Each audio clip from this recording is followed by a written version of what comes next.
a little bit. Okay. Good afternoon, everyone. Welcome to the Charlotte City Council meeting for February the 12th, 2024, and I want to call this meeting to order. I would like to begin with introductions, and we will start with our city attorney. Good evening, Patrick Baker, City Attorney. Good evening, Luana Mayfield, Council Member at Large. Tara Picard, District 6. Ed Driggs, District 7. Malcolm Graham, District 2. Marcus Jones, City Manager. Vi Lyles, Mayor. Dante Anderson, Mayor Pro Tem, District 1. Dimple Ashmira at large. Good evening, Marjorie Molina, District 5. Good evening, Renee Johnson, and I'm honored to represent District 4. Ariel Smith, Lead City Clerk. All right, thank you, everyone.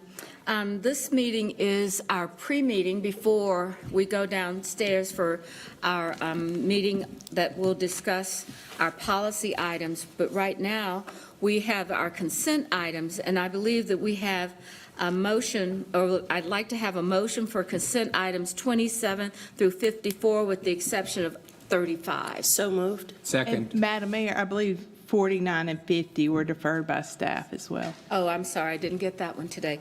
So, Yes, ma'am. aside from 35, 49, and 50, the staff was 49 and 50, and Ms. Mayfield asked for a comment on 35. So we have a motion on the floor and a second. All in favor of adoption of the consent items, please raise your hand. I think that's unanimous. All right, and so we'll go back to item 35 first, and I would recognize Ms. Mayfield. Thank you, Madam Mayor. And Marie, I believe you already got this information, but Yes, just ma'am. for the record, item 35 is our ground maintenance services. I do not have a challenge with us moving forward with these minority businesses. I was just wondering, out of this 320 acres of vacant properties, if any of that land is developable for housing, whether it's multifamily or single. Thank you, Madam.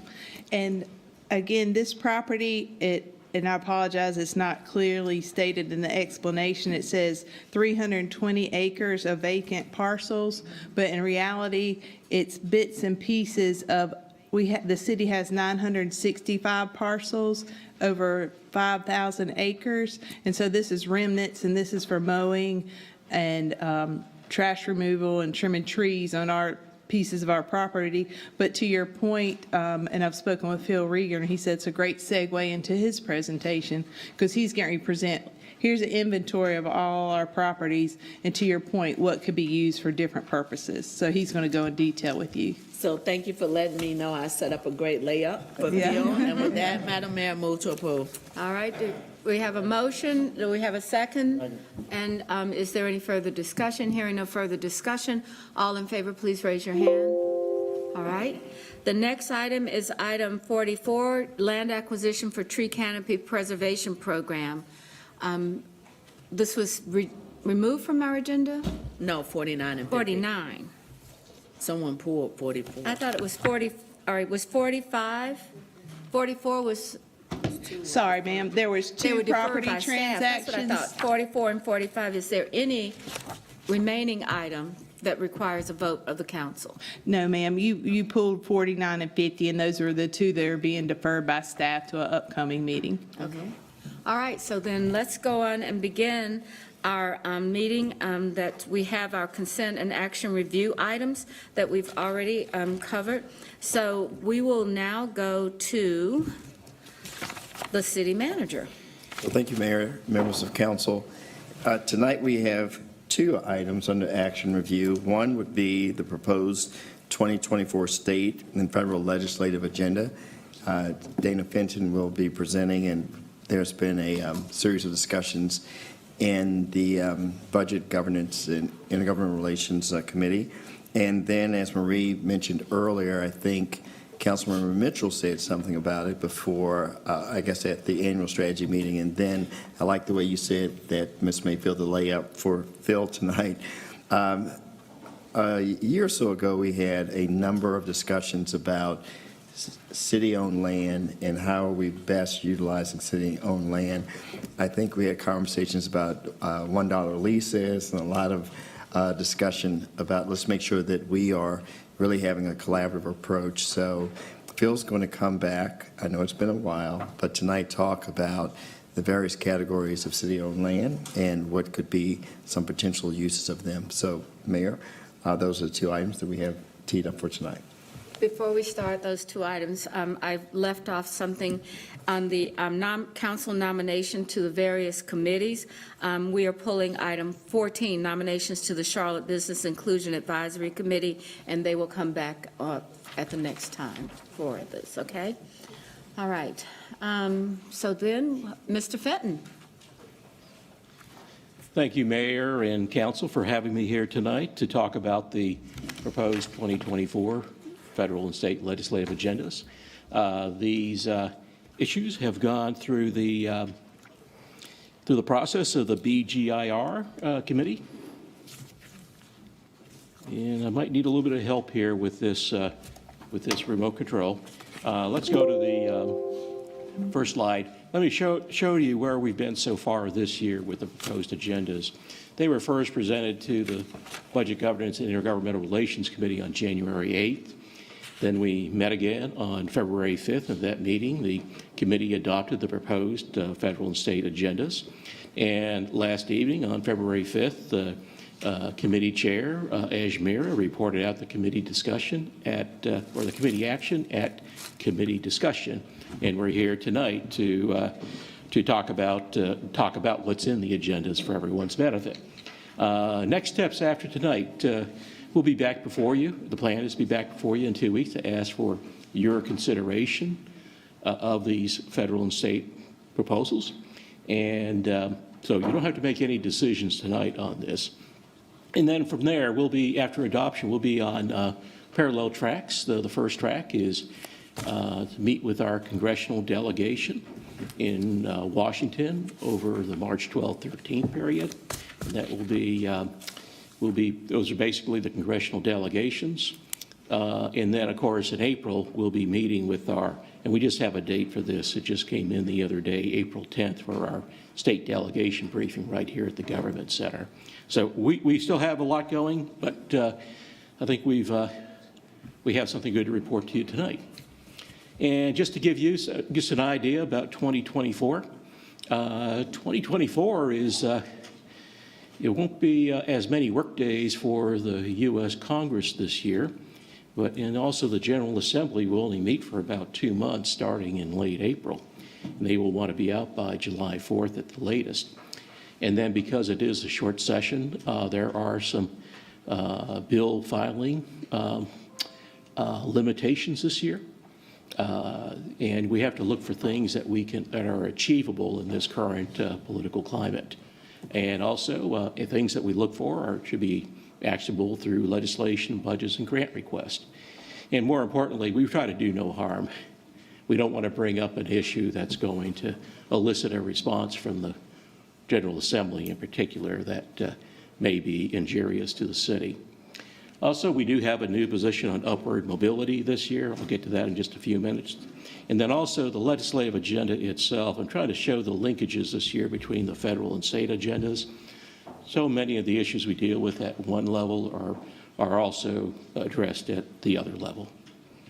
And then I just have on here, I'm not going to read these to you. These are the different groups, different types of groups that we've collaborated with the last several years and continue to do so to this day. And finally, getting to the legislative agenda, the different issues are put into buckets for infrastructure, economic development, and community. And we have the separate ones listed there. And I'm going to go start with mobility on the first page. We would be generally try to advance solutions to your mobility needs, including the implementation of smart policies, working in conjunction, of course, with stakeholders, legislators, and state and federal agencies. On the federal side, we would be focusing upon trying to secure federal resources to build out the strategic mobility plan, and also support of federal resources for freight and passenger rail initiatives. On the state side, I have listed one thing, state authority to enable build-out of the strategic mobility plan. Now, whether that would be trying to actually seek the legislation this year or continuing talking with state leaders, I don't know at this point, but we have it in here. This would be the primary thing we'd be focusing on this year in Raleigh. Aviation, on the federal side, we still need to secure that letter of intent for the 4th parallel runway. And also, there's other federal resources for aviation that that the airport would be trying to secure. And then also at the state side, the North Carolina Airport Improvement Program. This provides about $36 million per year right now for the airport for capital needs. Upward mobility, this is the new position. And we'll be focusing on the federal level is to support federal resources for our corridors of opportunity projects. We've gotten a few grants this past year for that, and we look forward to getting some more in the coming years. And then also supporting federal resources of local and regional economic and workforce development initiatives. On the state side, it would be basically support for the state economic development programs that impact us, like the Job Development Investment Grant Program, and also try to access pass-through funding administered by the state for workforce development. Digital inclusion, this is a lot like it was last year. On the federal side, have a little problem. The Affordable Connectivity Program that was enacted 2.5 years ago is already going to be running out of money by the end of April this year. And that was about 2.5 years in advance. So the need out there was much more robust than what was figured in the first place. So we'd be trying to support those resources being appropriated. Also, there is pass-through federal digital inclusion funding that's administered by the state. There may be an opportunity to access those, and certainly supportive extension of broadband to rural areas. The state has done a lot of work on that in the past 4 or 5 years, and there's probably still a lot more work to go. And immigration. This is our immigration position from the last few years. 3 parts: improve the H-1B visa process, establish pathways to citizenship, and increase resources for refugee resettlement. And on the public safety side, there are federal resources for fire and police services in particular. We try to still continue to access. And then also on the state side, there may be some pass-through funding coming from the federal government for these activities. And then we do have some 2023 legislation that's eligible to be considered in 2024 that could have some impacts upon the public safety area. The environmental area, this is a little, fills up the whole page, as you can see here. There are federal resources for environmental programs and sustainability initiatives, much like the state revolving loan funds for drinking and clean water.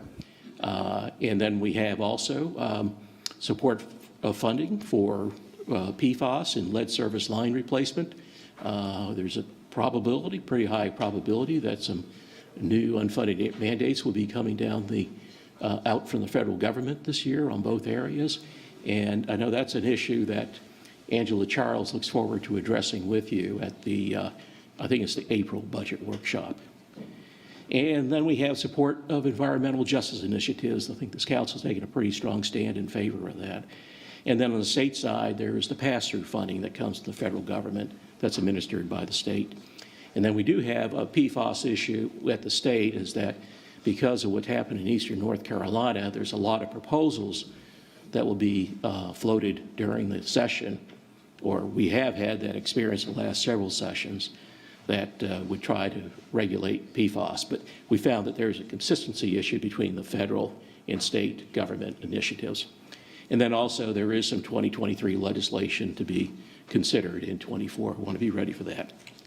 And finally, the last one is housing, support for federal housing programs like CDBG, the Home Investment Partnership, things like that. And then there is a continuing issue with the federal housing voucher programs. A lot of landlords will not accept them. And so we think that might be something to put out there to the federal government to take a look at. Is there some ways that they can make the program more enticing, encourage the private sector participation in this effort. Now, on the state side, there are access pass-through housing tax credits administered by the state, and also there are a few pieces of legislation in the housing arena in '24. So with that, I want to focus just a few things on the legislative calendar that were not on the previous calendar on the first couple slides. On March 6th, the North Carolina League of Municipalities will be holding its regional town and state dinner this year at the Charlotte Motor Speedway in Concord. And typically, those dinners are held once a year in Raleigh, but it's been very, very difficult this year to find a date where you can get leaders of the General Assembly to appear. And a good thing here with this date on March 6th is that Senator Paul Newton of Cabarrus County will be presenting, and he's the Senate Majority Leader, and he certainly exercises a lot of influence in that chamber. Then going down to April 24th, that's when the North Carolina General Assembly convenes their short session this year. And then in May, the Charlotte Regional Business Alliance has their Raleigh reception on May 7th. And then, of course, expect adjournment for the General Assembly by July 4th, and then U.S. Congress will have to adjourn by this year's end. And with that, Mayor, that concludes my presentation. Be glad to stand for any questions. I would like to turn it over to the chair of the committee for comments, and then we'll continue from there. Yes, thank you, Madam Mayor. Our committee did a report out last week, and because of the short session that we have ahead of us, this was the items that were recommended. But as we get ready for the long session end of 2024, we will have additional items, and that will be up for discussion later this year. But I just want to recognize committee members, Mr. Bukhari, Ms. Mayfield, and Mr. Mitchell, and Ms. Brown. But with that, I don't have anything else to add. Committee members, if I missed anything, feel free to jump in. All right, Mr. Mitchell? Madam Mayor, thank you, and my chair, nothing to add, but Dana, just for housekeeping, what time should we schedule our return flight on Wednesday so we can join you at the Hill? Well, 7:59 p.m. on March 13th. got it, okay, 7:59 p.m. So we From- can join. Ronald Reagan Washington National Airport, not Dulles, not BWI. Yeah, Reagan, okay. Thank you, Dana. welcome. Thank you, Mayor. All right, Ms. Johnson? Thank you, Madam Mayor. I wasn't here for the report out last week. I had COVID, and we know this council doesn't allow virtual council meetings. But I wanted to ask, do we consider inclusionary zoning? And inclusionary zoning would require that a percentage of all of the development in the city be at an affordable level. So I know that we're told that it's illegal in our state, but it's my understanding some cities do it. So is there a reason that we don't approach that? So I want to ask, I don't know, Patrick wasn't here and I wasn't here. I think former Mayor Fox did try to get inclusionary zoning passed, and it was submitted. And if I recall the outcome, I just remember that he put it out there, and I don't know how far it went. So, Mr. Fenton, do you know how far it went? It was recommended by the city of Charlotte. I know that probably happened within a couple of years of my arrival. It's still a little bit way back in my memory bank. I don't recall, but what I have received several requests. Is this an item that we brought up with the General Assembly? Could we gain some traction and move it forward? And the answer to that has always been no. The General Assembly is in favor of incentives, encouragement to do things, as opposed to hard regulation. So there have been many efforts made, and they haven't gone anywhere. And when you say many efforts, you mean not from this council? Because the last time we talked about it was Mayor Fox, is that correct? I'm not sure. Okay, I'm just saying I remember that was Okay. not. I don't So when know you say other times. many efforts, do you mean from other cities, or because it? Yeah, there are some from legislators who are elected, who used to serve on city councils, and they will introduce legislation at their own behest. And then there are others, like cities, that will request, and even some counties have requested that. Not all counties do planning and zoning, but some do. So I want to, okay, I want to recognize Mr. Mitchell. can I Are you done? No. Oh, okay, I'm sorry, Thank go you, ahead. Thank you. No, I was just, I just think as a Democratic council, I understand we want to present things that, are going to pass, but I think it's something we should at least talk about. It would be so important in affordable housing in this city, and to have not presented it since Mayor Fox, I just think that we hear from our voters all of the time about it. So I think it's something, if we have an opportunity to at least talk about and research, I think that would be a good idea. Thank you. I understand, yes. Mr. Mitchell? Madam Mayor, this is a reference, since I've been around old as dirt.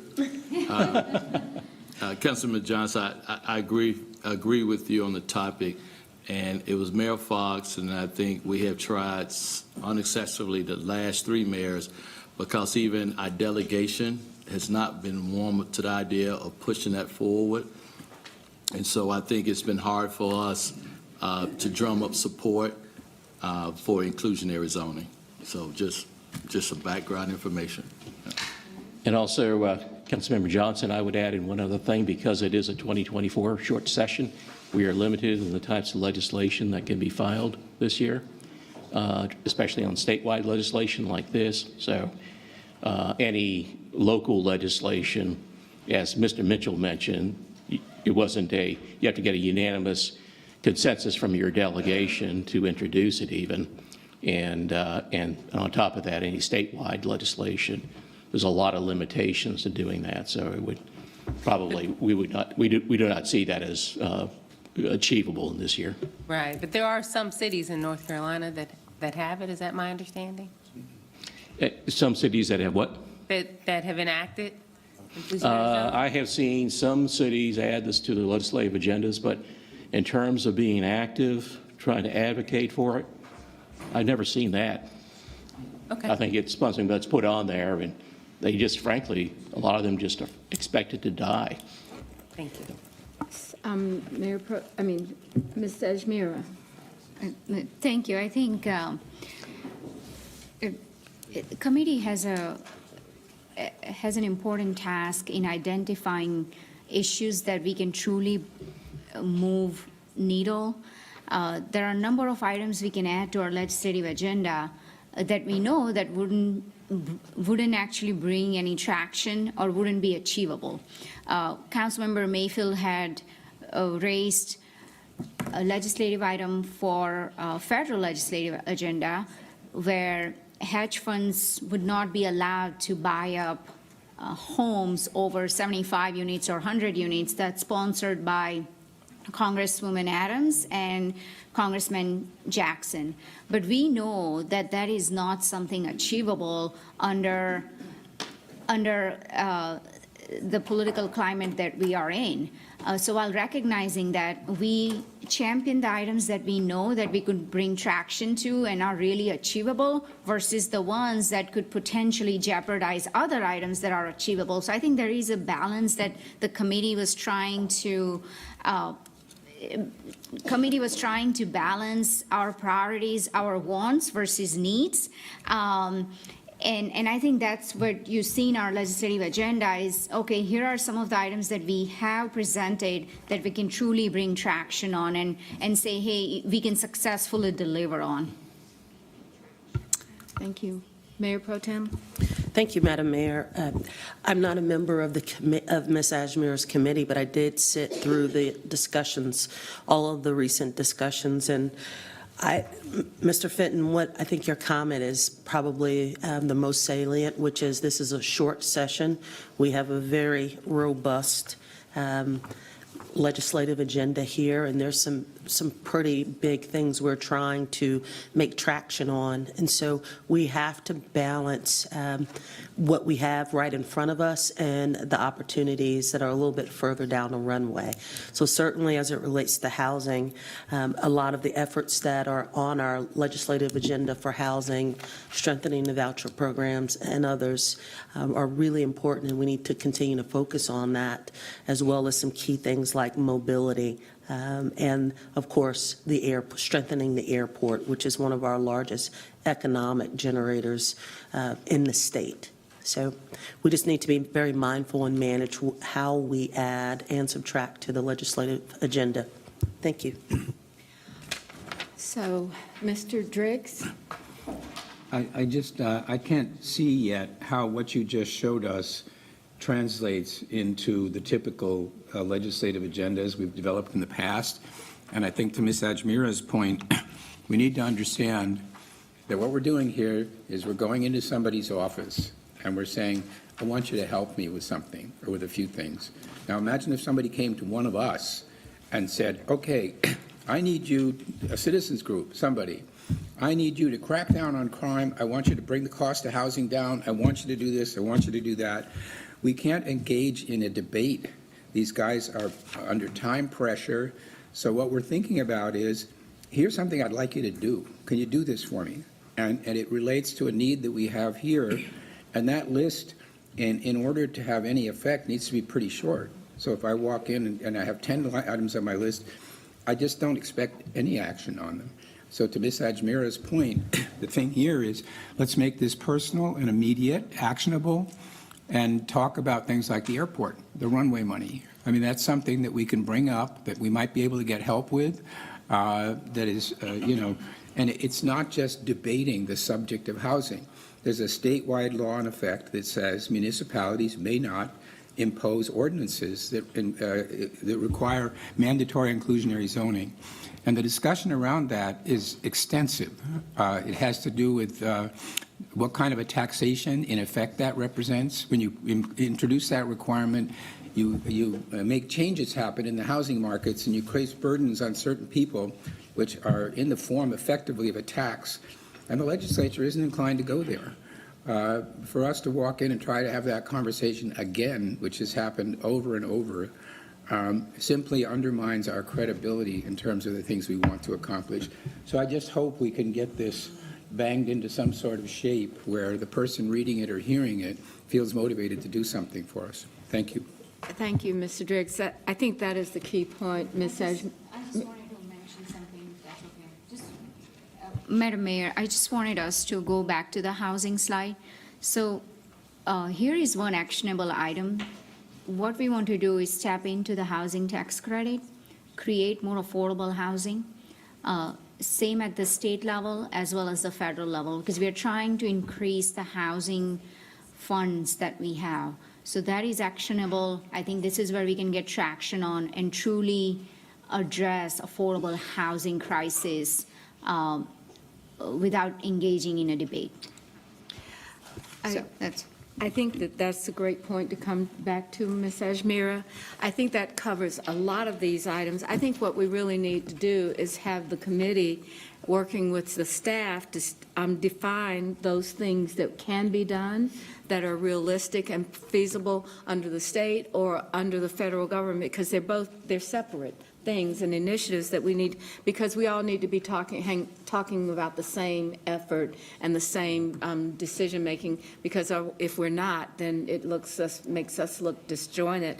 So my suggestion would be that the committee work with Mr. Fenton to decide those things that we consistently all have agreed upon as a part of our priorities from our strategic planning session, and to illustrate what Mr. Driggs has said, what is our position and what is our ask, and what information that we would have. So if that's okay, I'd like to refer it back to the committee for that action. Is there any objection to that? Hearing no objection, then Ms. Ajmira, keep working it, okay? Thank you very much. All right, thank you, Mr. Fenton. Our next item, Mr. Jones? So we talked a little bit about the use of city-owned land, so we have Phil Reeder. And Mayor, I do want to remind folks that you do have a closed session. That we'll try to do at the end of this meeting if we can. So if we can kind of wrap it up before before we have our business meeting. Okay. All right.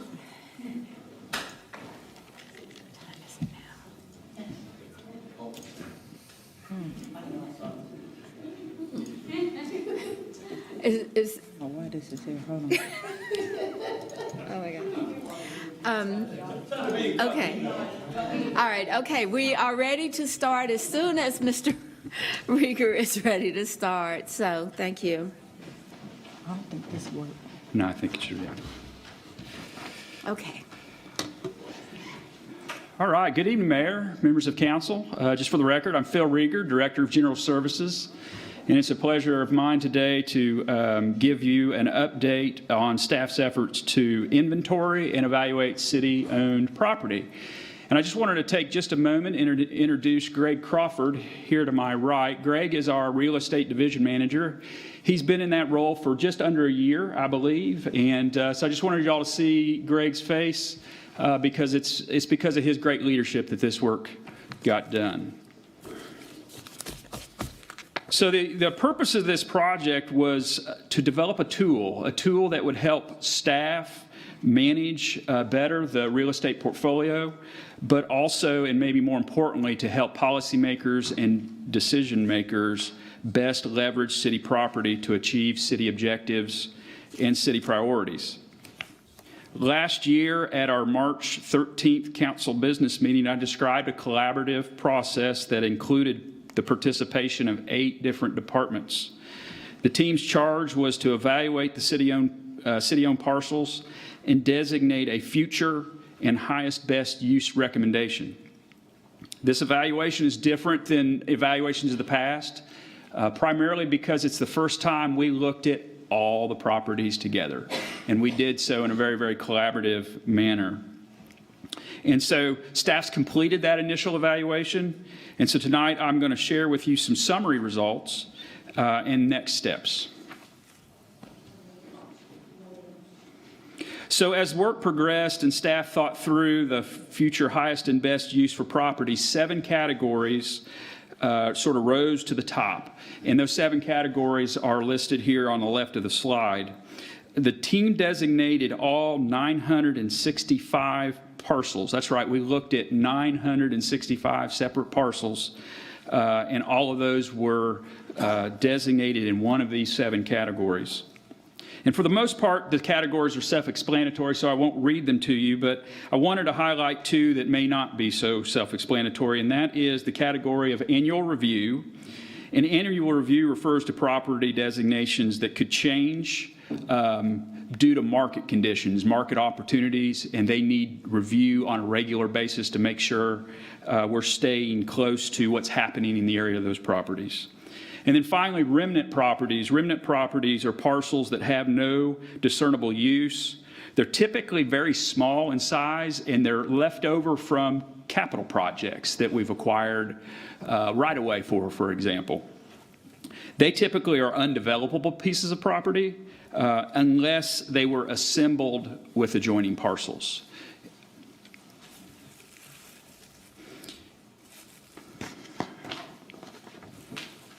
Let me back up one slide. So on the right side of the slide, I just wanted to give you some fast facts about the project. Again, 965 parcels were reviewed. Those parcels represent about 5,000 acres in the city. 57% of those parcels were identified or are being used for city operations. About 77 of those parcels are either being used today for affordable housing or are good candidates for future affordable housing projects. And then finally, 274 parcels reside in the corridors of opportunity. So this is just another way to visualize the data. This is a pie chart that describes the percentage of parcels that fall into each of the 7 categories or designations. It's not a surprise that 57% of our properties are used for city operation. Generally or historically, the city's interest in property has been providing city services. And so I think that's why you see this pie chart the way it is today. So again, just a little more detail. I'm not going to go and read this to you.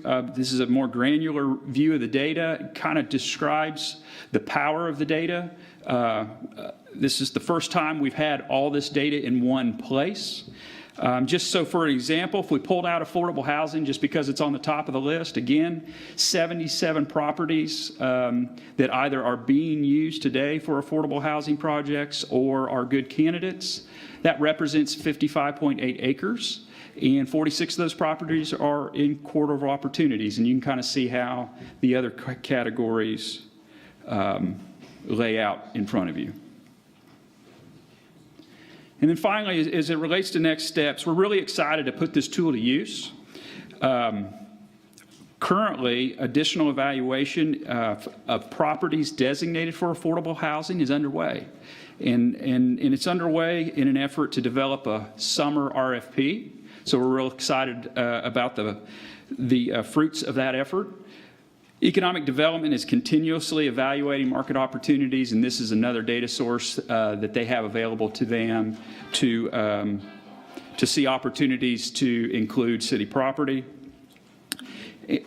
The Real Estate Collaborative, which is the team that did this evaluation, will continue to look at new properties that get added to the inventory to make sure the inventory stays up to date. And then finally, there's been a lot of interest regarding this work and this data set in the community. And so we plan to make this data publicly available through the city's open data portal.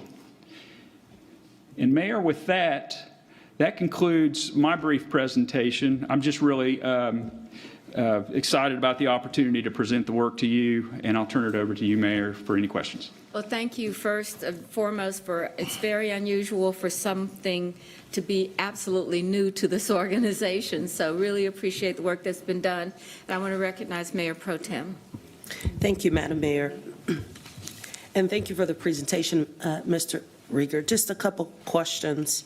So if we're reading this right on the table slide, currently we have about 1% of the city-owned acreage that is allotted to affordable housing. Is that how we should read that percentage of acreage?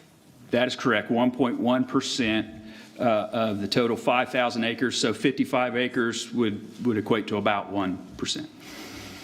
Okay, and it looks like the vast majority of those properties are already sit within the corridor of opportunity. That is correct. Okay. Do you have a perspective or a point of view as to whether that number should increase in the corridor or should it be spread throughout different locales throughout the city? So these properties, the way we designated these properties was based partially, let's use affordable housing as an example. Location really matters, right? What the other uses around those properties might be. So you're looking for potentially a more residential use and or a transition. These properties also are properties that are unencumbered by, let's say, swim buffers and some of those other things that get in the way of development. And so it was those types of factors that led to a designation of a property to be affordable housing or any other category. And so we weren't looking for a set number, but we were just trying to just do a straight up evaluation. Okay. Mr. Jones wanted to address this as well. So thank you, Mayor. So Mayor Pro Tem, Phil, great job, okay? The last time we did this, I think there were only like 9 parcels. And to Phil's point, now that we bring everybody around the table and not just look at multifamily, all of a sudden it opened up more opportunities for single family all the way up. So I would just say that if we start to look at it, and then I'll just add this to it, Phil talked about a summer RFP. Sean, I think we may have $9 million left in the Housing Trust Fund, something like that, which we may plow through with the current 9% credits that are on the table. So I guess what I'm saying is that there's this opportunity here, whether it's affordable housing, economic development, environmental, to look at all of the parcels that we've had, very different than what we've done in the past with a piecemeal approach. But the 77 count I don't think I've ever seen anything that large in city-owned property as it relates to affordable housing. Okay, great. Thank you for that clarification. I was trying to get to, if we were to subtract that 46 from the 77, we know that the corridors of opportunities are concentrated in certain areas within the city. In District 1 alone, there are 2.5 or 2 in part of another corridor of opportunity. So then that identifies other areas within the city that don't have the number of units of affordable housing that might present an opportunity and we could strategically act upon that on a go-forward basis. My last question is the environmental properties. Can you just speak a little bit about what does that mean, the definition of environmental properties? Right, so that's pretty broad. But for the most part, what was in the evaluation committee's mind was properties that might be good for tree preservation, but also might be good properties related to stormwater drainage, sort of preservation, watershed preservation. And so that's generally what the committee was thinking about, tree save and stormwater. So one topic that's been recurring as I'm out in the community talking to leaders and others is this notion of food deserts throughout the city of Charlotte, right? And coupling that with workforce opportunities for urban farm use and farm development. And so we know things like the Carolina Farm Trust and there are other really great community partners out there that need a workforce element. They need people to work these jobs, but they also need space, land space for gardens and to have that vegetal growth. So it may be a sweet spot, it might not be, but as we go through this process, maybe thinking about, and if it's under these environmental properties, that's what I was thinking, but maybe it's under another designation. But if there's opportunities to have physical workforce programs as it relates to agricultural farming opportunities to address some of these food deserts that we have in the city, it might be an optimal opportunity for us. Thank you, Madam Mayor. All right, so I have Ms. Ajmira next, followed by Mr. Graham. Thank you, Madam Mayor. Great job, Phil and Greg. This is the first time I have seen a comprehensive presentation of our portfolio. So this is what I was looking for. So great job to you and your team in bringing this forward. A couple of questions. So when we are looking at this portfolio, this is only general account, is that correct? This doesn't include our enterprise funds? This includes everything except the airport. Okay. So it does include Charlotte Water, CATS, and stormwater. Got it. So Charlotte Water, stormwater, those land that's from that enterprise fund would have restrictions, wouldn't be able to use for other purposes, is that right? Or does it have to be used within the enterprise fund? Or can we, I guess if we were to use it for anything else outside of the enterprise fund, how would the transaction work? Would we have to pay fair market value? Generally, they would have to be reimbursed for market value, but if they got reimbursed for the market value of the land, that land then could be used for other purposes. Got it. So it would come out of our housing trust fund? Well, or any other, okay. It would come out of a fund. a fund. Okay. And then, so environmental, Councilmember Anderson asked a question about what that includes. I know at some point with our city arborist, we were looking at urban arboretum trails. And there were discussions about that. What is the progress on that urban arboretum trail? And have we done any pilot projects so far? we have done projects related to Urban Arboretum Trail. I'm not, I don't have that in front of me today. It's something that we could work with the planning department to get some information back to you. Yes, so the way I look at this environmental designation is usually land that's very rich in tree canopy, that can be used for tree preservation and help us meet our 50 by 50 goal. So I'd be hesitant to use it for something else when we have 50 by 50 goals. We got other important goals such as urban arboretums and really addressing even the stormwater drainage issues throughout the city. However, to Councilmember Anderson's point, we could look at other areas to look at workforce development opportunities, economic development, without jeopardizing the tree canopy that environmental designation land has. I also want to highlight, we have one item on our agenda today, that's tree preservation. And we have continued to see significant increase in our tree canopy preservation fund. In terms of affordable housing, I would also like to see where we can have more affordable housing throughout the city. I know majority of this is located in corridors of opportunities, and there is concentration of affordable housing in some of those districts. So could that be used for other purposes, to Councilmember Anderson's point, whether that's workforce development or whether that's for cultural facility, arts, or anything else? Yeah, so the really cool thing about this tool is these designations are recommendations from staff. They're not set in stone or concrete. And so absolutely, if there are other uses that help the city achieve its priorities, then this property is available for those purposes. That's the whole sort of philosophy around portfolio management as opposed to maybe some other philosophies for managing real estate.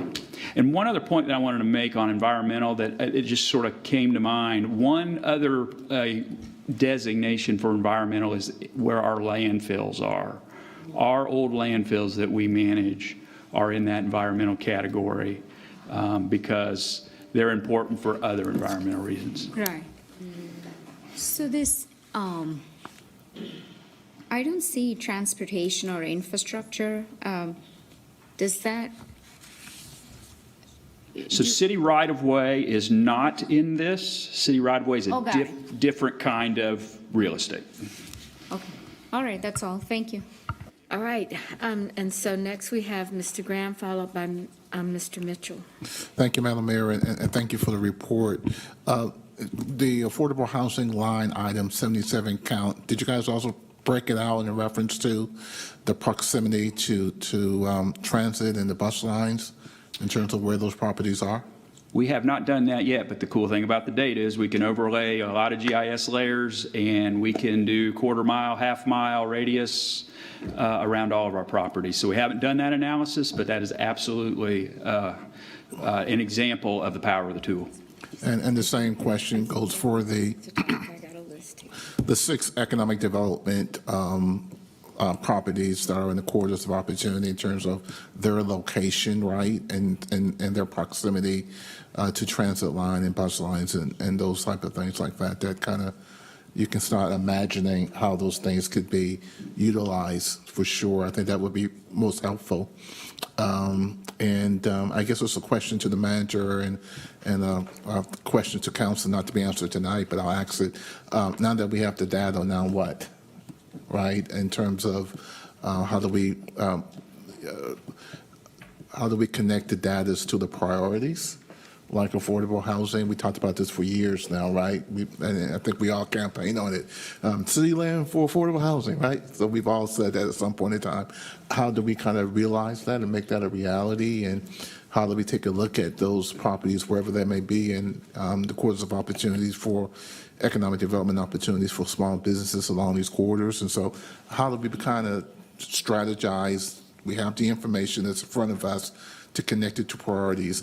And lastly, how can we do it in a timely fashion? obviously this conversation about city property has been going on for at least 3 years now. So how can we be a lot more effective and efficient in terms of processing the information in front of us and connecting it to priorities? So, Yes, Mr. Jones. so, Councilmember Graham, why this is perfect timing is because just at your annual strategy meeting, you talked about priorities, goals, objectives. We're working on the performance measures. You want it to be we want to be data-driven. So now we're really beginning to align how we can reach the objectives that the council has set before us. All right, Mr. Mitchell. Madam Mayor, thank you. I'll be very quick. City Manager Sean and Phil, thank you so much for compiling this information. 2 quick questions. One, would RFP mean that it can only be a nonprofit that can pursue our facilities or for-profit? That's my first question. And second, do we get the date when the RFP would be available? Because I think once we make this presentation, there's going to be a lot of interest later on this evening. So thank you, Madam Mayor. All right. Do you want to take a start? Yeah, I'll tackle the second one first. I think we would leave it open. Well, the first one first. We'll leave that open. So, Councilman Mitchell, great question. It is, what's the best way to maybe bundle a summer RFP? Are there opportunities for single family? Are there opportunities for multifamily? Something that we haven't done before. And then I remember the last time we did this, I guess we had a dozen parcels or so, but we found out that not every parcel could be something that you could actually develop topography and things of that nature. So other things came up like bike trails and things like that. But again, to Mr. Graham's point and your point, we're in the process now of taking feedback from you, and that will help us develop any RFP. Thank you, sir. Okay. All right, so now we have Mr. Driggs, followed by Ms. Mayfield. Thank you, Mayor. So, Phil, you said you took location into account in these classifications. For affordable housing, did you specifically look at all of the parameters of our location policy? Was that the lens you used in order to identify that suitability? So that was the lens, certainly, that our housing and neighborhood services folks looked through as we looked through these. But, you know, it wasn't that hard to, when you looked at the surrounding land uses, and again, I use the word potential candidates because there's still some work to be done to make sure that we meet all of those policy requirements and that we put a piece of property out in an RFP that would actually be something somebody would be interested in actually proposing on. Right, but the point is that it also needs to meet the standards that this council established, right? That's right. Investment in affordable housing. And there was mobility, there was availability of food, the proximity, et cetera, et cetera. I think all of those need to be checked the same way they would for any other location. And the second question I had, I noticed there was a kind of a recoil when the trust fund was mentioned. There's a question about how we account for this.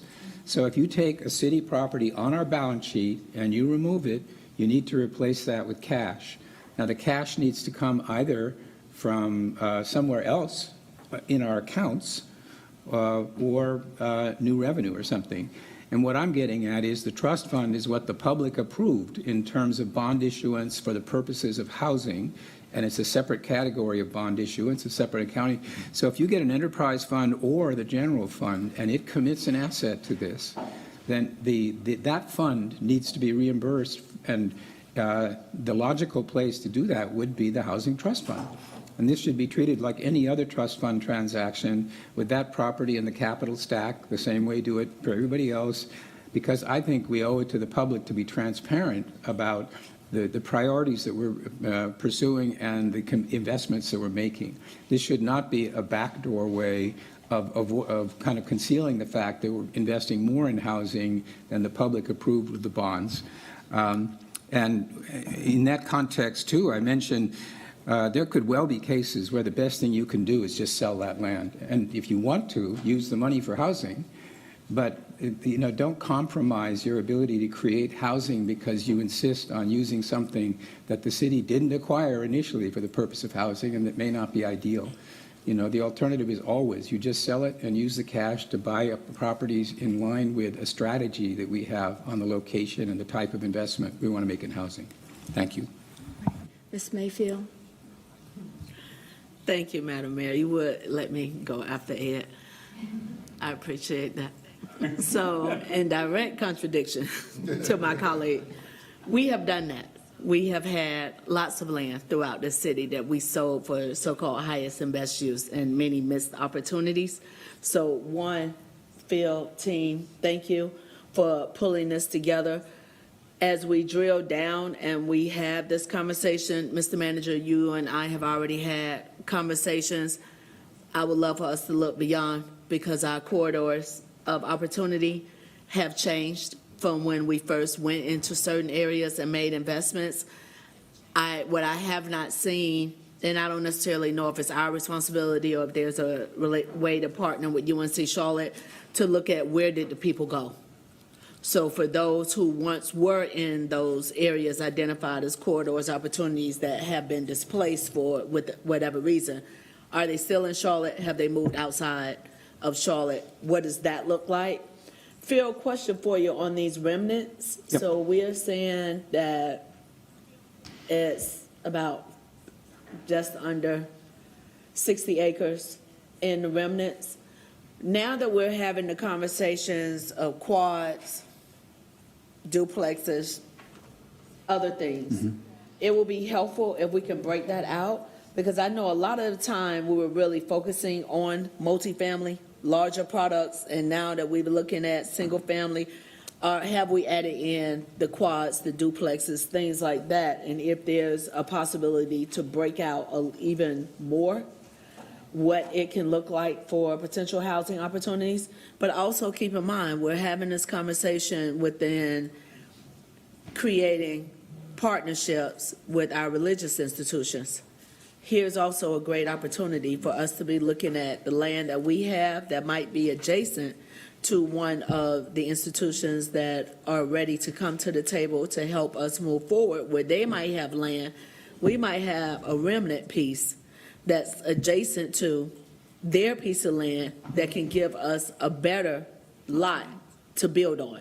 So before we put out this RFP, it will be helpful if our departments continue to cross-pollinate so that the work that is happening within Housing and Neighborhood Services under Rebecca Warren, Miles and the team, that we're seeing where we might have some synergy there before we open it up to the community to say, what are you proposing? I also agree with the suggestion from my council colleague of let's look at putting some requirements for it to be the nonprofit organizations. We have some organizations out there doing great work. Historic West End is already making a difference in the community with what they're building on West Boulevard, what we approved with them getting allocation of land off of Columbus Circle, which one of our drug-infested areas for many, many years now have $700,000-800,000 homes throughout the neighborhood. We have some positive movement that's already happening. I'm looking at this as an opportunity for us to continue that movement versus creating a new lane.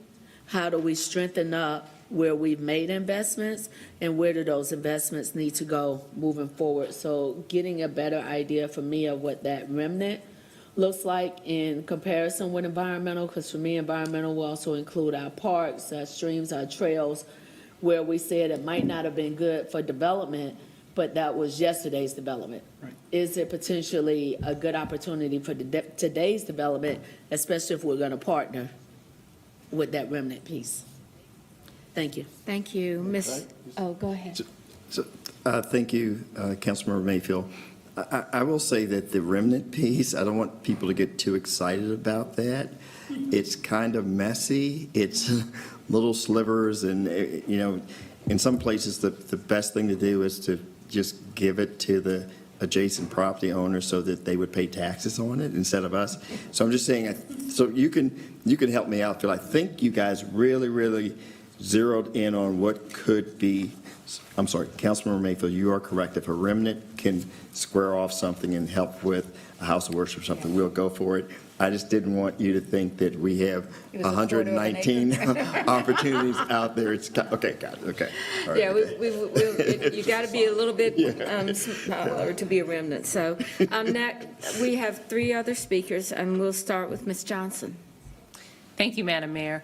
I think that's a brilliant idea, Councilmember Mayfield. It reminds me, and I've mentioned this before, in Columbus, Ohio, there was the land bank we've talked about, where the nonprofit organizations had priority to purchase these remnant pieces of land. I think that's a great opportunity. I get calls all the time from nonprofit organizations.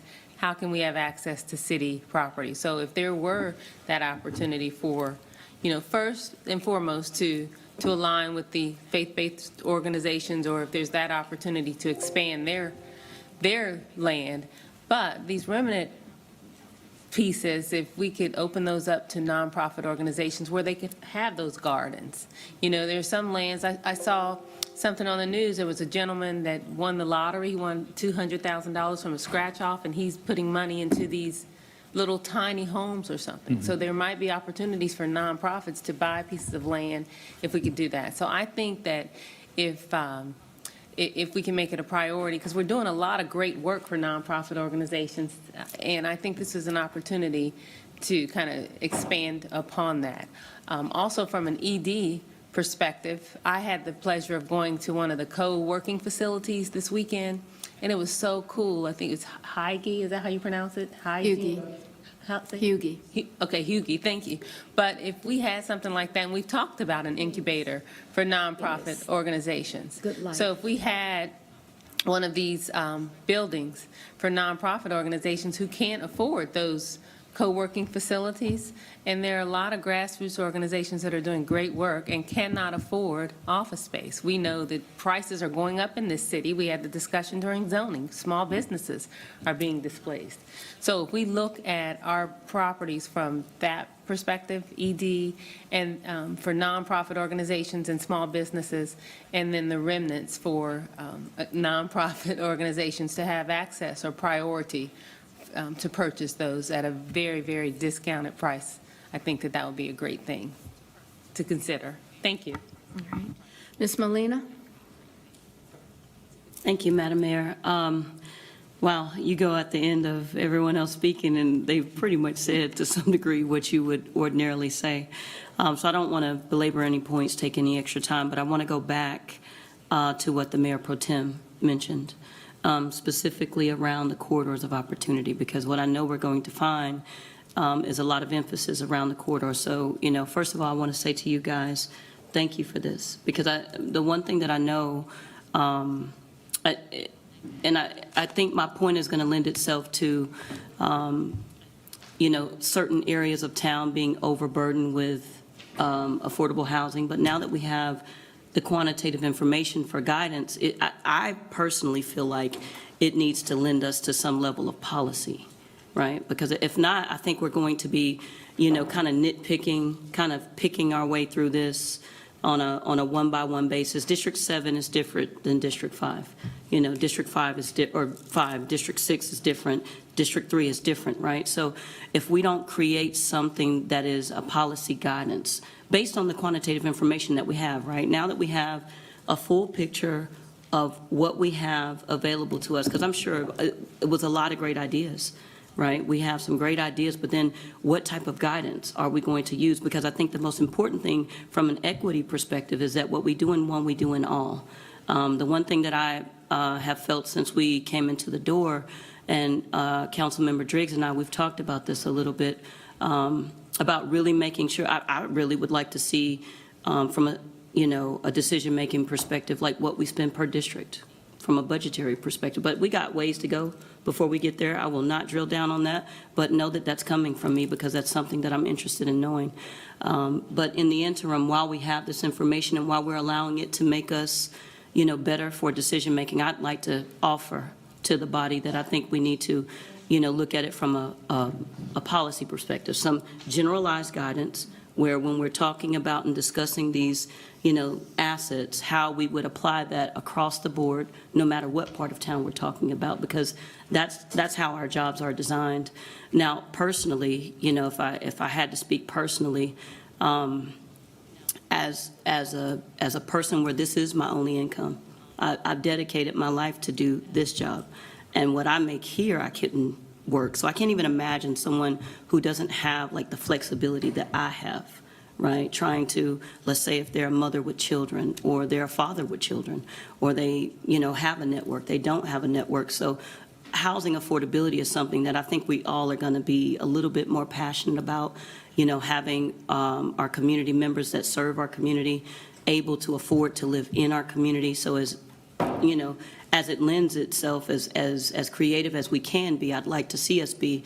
But then also, I know we have to have some level of guidance where, it's applicable across the board, no matter where we're talking about in Charlotte.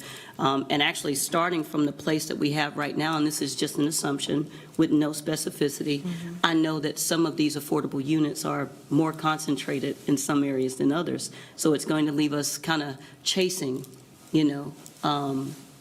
I guess, what would look like some level of equilibrium to be able to, make that an even spread. So that's just a thought, an addition, an offer to my colleagues and everyone Okay. else.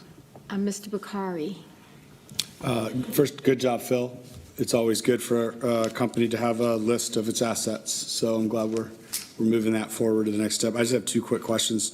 One, Phil, is this inclusive of all city property, e.g. like the government centers in there, or just a filter lens on things that are viable for this approach? No, this is every piece of city property except what's in aviation's portfolio. So it includes government center and all operational facilities, everything. And then second question to you, Mr. Jones. So if you do the math roughly, this is, let's say there's 312 square miles in Charlotte. That equates to about 200,000 acres. So, and that's about 5,000. So it's about 2.5% of the entire city is owned and on the balance sheet of the city. Once you take out what we actually operate in, I'm curious, have you contemplated and what do you think about standing up some kind of like auction type approach where we just sell it all and then use that to not have to raise taxes this year? Is that possible? So can I say it a different way? No. So, No, you can't. so I will say. yes or no answer. You So- know that, right? Yeah. So the operational piece, one thing that Phil did not mention, and this is something that was discussed originally when we went down this path, is are there facilities that we own that we could get out of those facilities? And I don't want to pick anyone, but let's just say solid waste services. So that's in that operational, it's space. We're building much like we were doing in District 7 when we had affordable housing and we had land. So I would say to you, not necessarily going in and just doing a fire sale of what we have. I just don't think that is going to give you the bang for the buck, but the operational piece should be another dive that we take to see what we can do with the parcels that we have facilities on. Wait, so I guess my ask of you, especially since we spent the afternoon really teeing up the narrative of the need for a tax increase, I think this fits into my broader comment there, which is, did we look under every rock that enables us to say this is the only option? I think this is a good one where if there's 5,000 acres there, maybe there's only 1,500 acres at the end of the day that something could be done with, including the affordable housing 77 units. But instead of doing that, what if we sold them? What kind of revenue would that generate, and would that fill the gap needed when we were looking at the tax increase? Could I comment on that? No, Mr. Driggs. No, seriously, you would not use it as revenue because it's a one-time thing. You would pay down debt with it and you would free up debt capacity. That would be the way to do what you're saying. because it's a one-time thing. So revenue is a recurring, ongoing stream. Wait, what is revenue again? An ongoing stream, right? And this is an asset. So when you dispose of the asset, you get cash from the sale. I understand, but I think there's a And you don't way. use that cash to pay operating expenses, you use it to pay down debt. Right, but we probably have some creative way. I mean, these are existing things that would then go on the tax rolls. So what would the tax roll recurring revenue be that is not existent today? There's several ways. What I'm saying is be creative. And, I agree. well, you know, let's not leave any stone unturned before we say the only thing we can do is raise taxes. Okay, so I heard, Mr. Jones, that you need to have a policy, a summer RFP. It needs to be aligned with council priorities and to consider the enterprise fund, look at the remnants and housing and gardens and small businesses and nonprofits, options to sell, and an arboretum trail. So whenever you're ready, whenever you're ready, just a short list. I think that this is, but I laugh about it, but I think that what happens is you give us good data and we find ways to build on it or create it and make it happen. So I do think the policy idea is a good one. If we can just figure out a starting point and have a couple of test points and see how it goes, because we don't know, we have data, but it's not the data that we're going to continue to try to screen and make sure and happen, because I think that, council priorities are for affordable housing or for housing initiatives include those things that many of you have said. So thank you very much. But yes, there's another last question. And I'm not going to add to your list, City Manager, promise. But Mr. Rieger, how do we have this data? Is this data sitting in the lake, and can we build algorithms on it pretty easily? You mentioned that we can do some GIS layers, but is this data malleable in a quick, efficient manner to provide insights? It's a database that we can report off of, yes. Okay, excellent. Okay. All right, so is that the last part of this? We now have a motion to go into closed session, so if we need, the city attorney is going to read the motion for our closed session, and if you guys would care to come downstairs to our meeting and be ready for our discussion down there at 6:30, so. Need a motion to go into closed session to consult with the city attorney to preserve the attorney-client privilege in the matter of Bogue versus City of Charlotte. So moved. We have a motion and a second. All in favor? Please, anyone opposed? All right.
Thank you for being here to join the Charlotte City Council's business meeting today. Appreciate having all of you here. We have a wonderful crowd here today, physically joining us on some very important issues. There are a couple of things I want to just say to those who are watching us on the government channel or any other type of connection that you would have with us on the internet, that we have in our community the idea that we can have discourse, we can have the opportunity to speak about topics even when we don't agree with each other. And I would like to say very much over the last several weeks, we have learned that the best way to do that is by asking you to participate in an orderly way.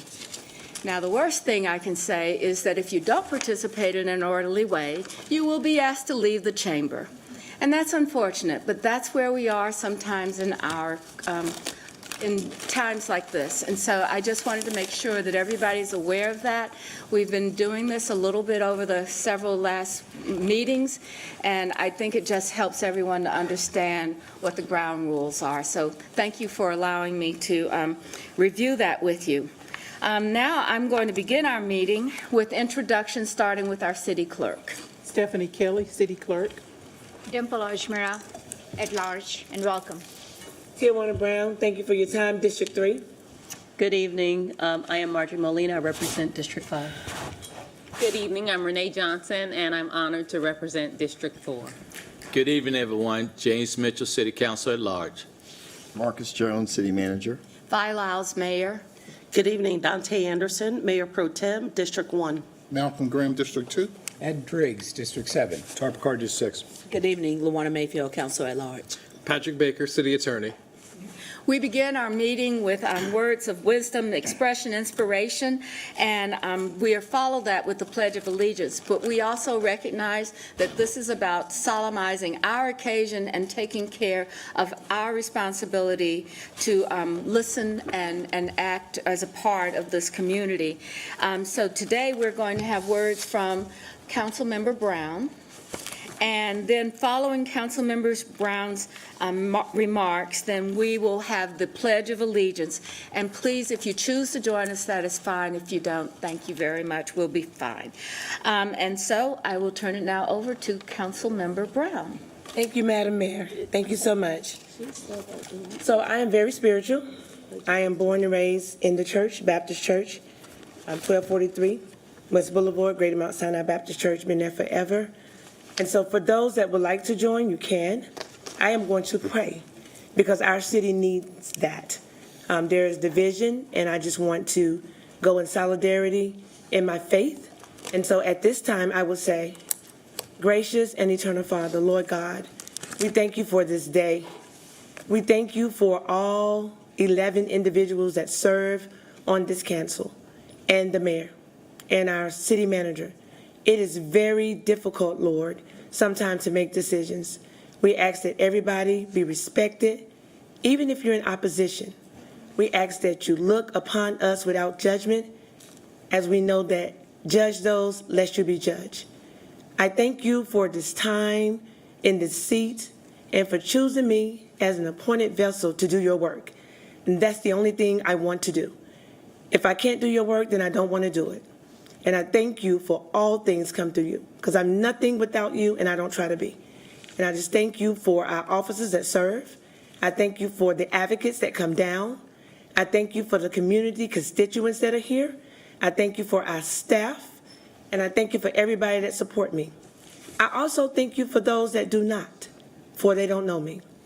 I thank you for all the things that you stored upon me, Lord God, and I thank you for your strength. In your Son, Jesus' precious, holy, magnificent name, I pray, and I thank you. Amen. Amen. Thank you. I pledge allegiance to the flag of the United States of America and to the republic for which it stands, one nation, under God, indivisible, with liberty and justice for all. Thank you, everyone.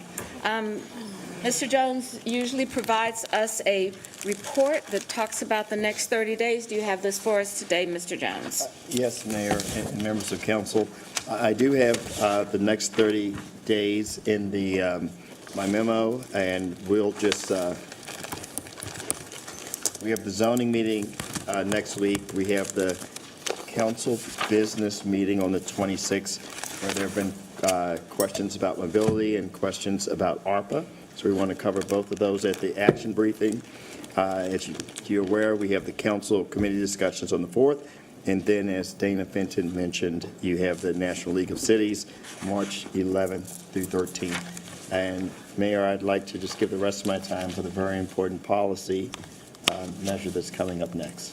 Thank you very much, Mr. Jones. So now we have an item that I think many of you are here to hear about, is we have a report from our committee. And so I'd like to just go through the procedure for this one. Because this comes out of a committee, we will go ahead and have a motion based on the committee's action. So we'll start with Mr. Bakari.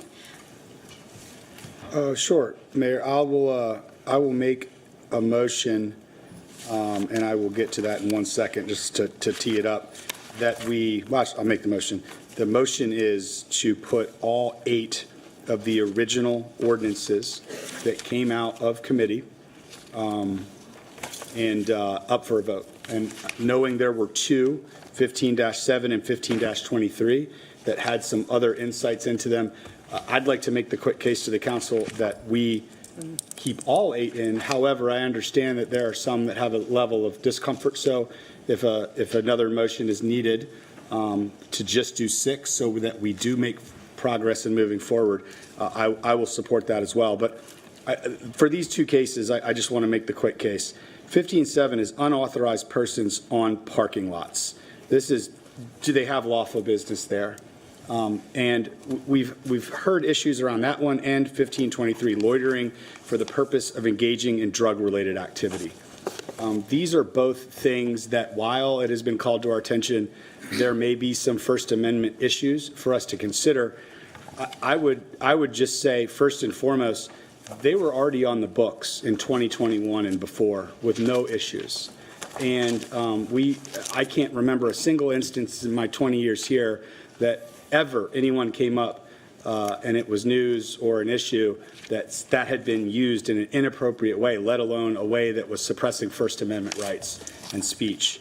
So I would really encourage us to push forward for 2 main fronts and reasons on this. One, I hope that we find additional ordinances after today that can push us more down the path of ensuring the folks that are on the streets that are either offending certain ordinances that we have or simply are on the streets for other reasons, both for their own health and for the broader health of our community, are brought to facilities that can help them. And number 2, I hope that we put just as much emphasis on funding all of the great programs for the wraparound services that they ultimately need once they are brought there. And I think those 2 issues summarize for the division that exists in this city right now on this topic, one or the other of the issue that folks find themselves in. And I think there's a way we can do both.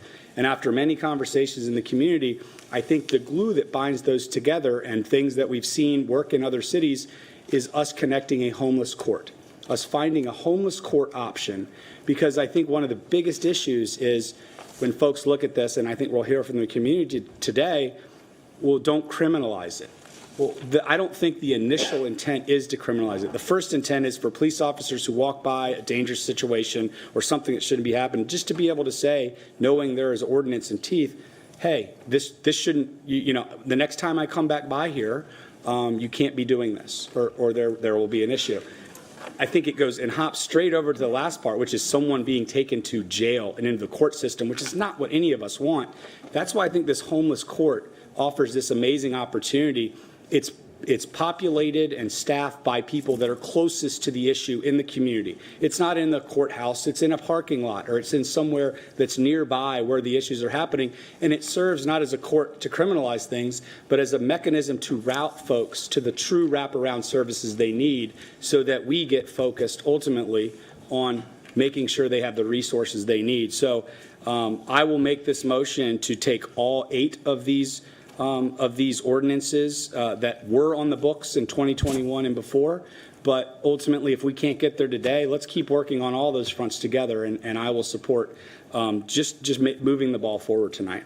Okay, we have a motion to adopt the ordinance amending the city code by adding the language specific to criminal enforcement and including those recommendations of 15-3, 15- beer and wine consumption, 15-7, unauthorized persons on parking lots, 15-8, trespassing on motor vehicles, 15-3, loitering for the purpose of engaging in drug-related activity, 15-82, masturbation in public, 1583, urination and defecation on certain property prohibited, 15-136, behavior, and 15-14-282, soliciting from street or median strip. And Mr. Bakari, you have a motion? And we have a second? All right, so now I do want to make a note that this committee was out from our Committee on Housing and Safety, and Ms. Watlington is unable to be with us, and she chairs that committee. So with that, we have a motion on the floor. All right, Ms. Ajmira? Thank you, Madam Mayor. As a committee member of the Housing and Safety Committee, I just first want to recognize Councilmember Watlington's leadership on this issue. Chairwoman Watlington has been working on this along with Vice Chairwoman Councilmember Mayfield for past 6 to 8 months, and I appreciate the work that they have done. I have been in communication with Dr. Watlington over the weekend, and you probably have heard from her over the weekend. She was trying to build consensus. So the substitute motion that I would like to move forward, here is my substitute motion. Please pass this around. Would you? Yes, so here is my substitute motion. You will all get a handout. So substitute motion is to restore criminal enforcement as an option for all sections identified in agenda item number 7, except for section 15-7, 15-7, and 15-23. So 15-7 is for unauthorized persons on parking lots, and 15-23 is for loitering for the purpose of engaging in drug-related activity. Second, and to establish an effective date of March 1st for the effective date of the proposed amendments. So I propose that substitute motion. All right, we have a motion and a second for the substitute. And so it was important for us to go through this because we're going to hear from you before we begin our own discussion.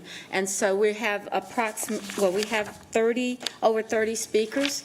And in our process of when we have a speakers list this long, is that each person gets 2 minutes. I try to call we have two mics at the dais or down here on the floor. So if I'm going to call people so that 2 people can come down at the same time.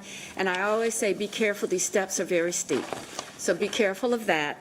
Madam Mayor? Yes. Before we go to the public, I think you still had people around this dais that had their hand up. I'm sorry. We were going to have our discussion following You had an the public amendment to the hearing. amendment. I'm sorry. If you had recognized my colleague, I think there was an amendment to the amendment. They were still having Mr. Baker, discussions can I about do it. an amendment to a substitute motion? A motion to amend Second. could be made, not another substitute motion, but if there's an attempt to amend, I'm not sure what motion is being amended. All right, so We had 2 different substitutes. we have, I actually wanted to make the substitute motion. okay, well, we already have a substitute motion on the floor. So you can do one motion at a time. So there's a motion and then a substitute motion. The substitute motion will be decided first. If the substitute motion fails, another substitute motion could be entered in at that time. Okay. But you can't have multiple substitute motions in front of the council at once. Exactly. So we're all understand what the attorney has said. So we have a substitute motion that has been released that basically is what Ms. Ajmira said. And so now we will begin our public hearing. Well, before we do that, I'm sorry. We got to vote. Yeah, can you Substitute. clarify, I mean, I don't want to question you, but can you clarify that? It seems like we've done that before. I wanted to make a substitute motion, so, and we can hear from the public, but I wanted to make a motion that kind of removes even more of the ordinances. So would that be an amendment? So if you're going to do an amendment to the motion, you can do the amendment. I don't know if you've got a second or not, but then you'd have to have a vote on council to amend the substitute motion. So Well, then I'd like to say for the record, I'd like to hear from the public, and I do plan to to request an amendment to the substitute motion. The original motion was made, so can you check on that? Let's go ahead and begin our public, and then we'll work with our attorney to make sure that we're following the correct protocol. Thank you.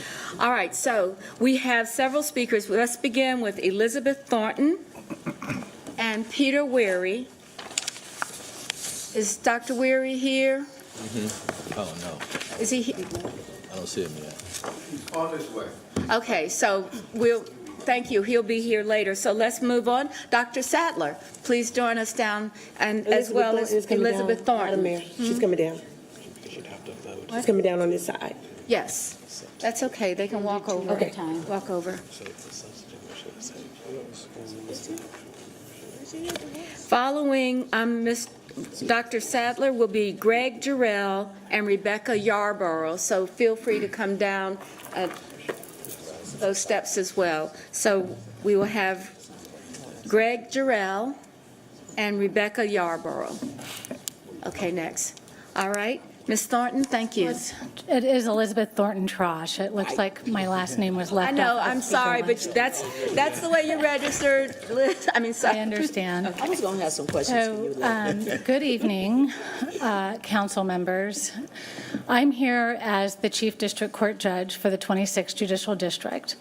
I'm here to talk to you about the very real challenges our community faces and which you are trying to solve in looking at implementing criminal punishments for violation of certain ordinances and adopting other ordinances that would address some behaviors that people who are unhoused in our community exhibit in public places and impact our business community and our urban residential neighborhoods.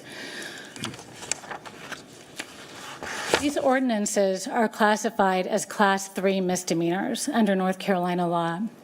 They are punishable by a fine. And unless there's a significant criminal history, they are not even punishable by incarceration. Essentially implementing criminalization of these ordinances will result in people being arrested by police officers who will spend hours in our detention center to see a magistrate to demonstrate probable cause. They'll sit in jail until they see a judge the next day who will more than likely, in most cases, release that individual more vulnerable back into the same situation in our community. Now, I hear Council Member Bakari talk about a homelessness court. We have 6 recovery courts here in Mecklenburg County, and they are very much homelessness courts. They are courts where we are interacting with people who have come into contact with the criminal justice system because of conduct associated with addiction, mental illness, and homelessness. And we face the same problem that you face. We face the same problem that police officers responding to these incidents in our community face. These are people who need resources. Thank you.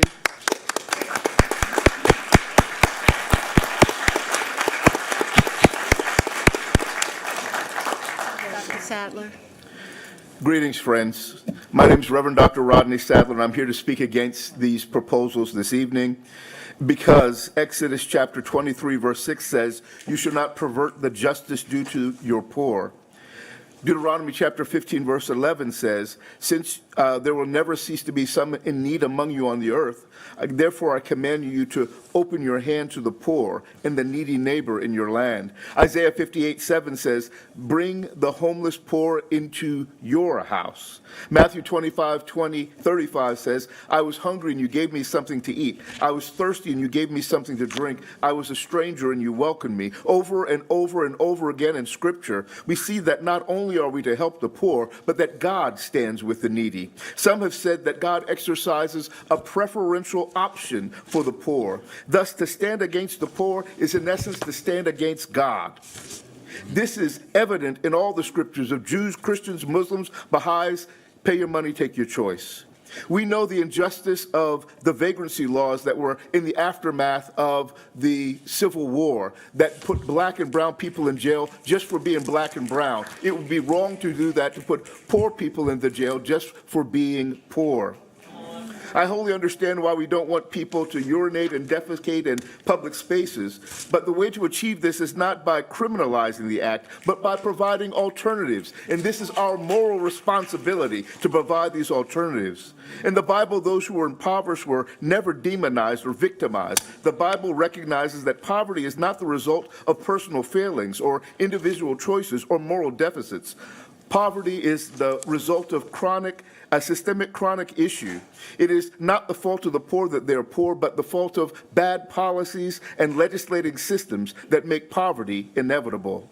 So let us fight poverty, not the poor, fight discrimination, not the disadvantaged, fight affluenza and privilege. Thank you very much, Dr. Not the Sadler. underdogs Thank and you. the underclass.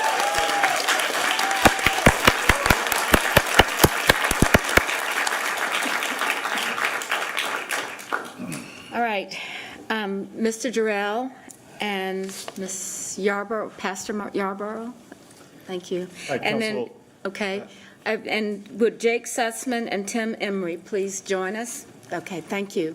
Please go ahead. Council Reverend Greg Gerald. I'm suspicious as a theologian and pastor of sweeping moral formations that are common to my profession, phrases like the soul of America or the moral character of Charlotte. But to the extent that those phrases reflect any discernible reality, they must be grounded in tangible physical infrastructure rather than in passing fancies like civic cheer. What I'm saying is that it's hard to be free without a place to pee. A city that is meaningfully free requires a commitment to the hard physical infrastructure of public toilets and decent, comfortable housing. Without these basic structures to provide for human need, those poorest among us are hardly free. Rather, they are subject to the strictures of charities and the whims of cops. And with the hard infrastructure of toilets and houses, we need the soft infrastructure of care. We have the beginnings of that through the CARES policies that the council already has, but they require full funding and adequate time. Your task as our representatives is not to create the conditions for more arrests.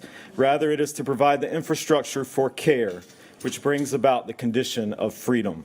I implore you to listen carefully to these other speakers about how we might build such a city together.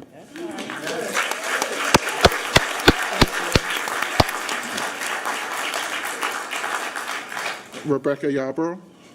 Thank you. I'm Reverend Rebecca Yarborough, deacon at the Episcopal Chapel of Christ the King in Optimist Park. And let me start off by saying I do understand the frustration of business owners, and it is a difficult problem. But the question is recriminalizing really the answer?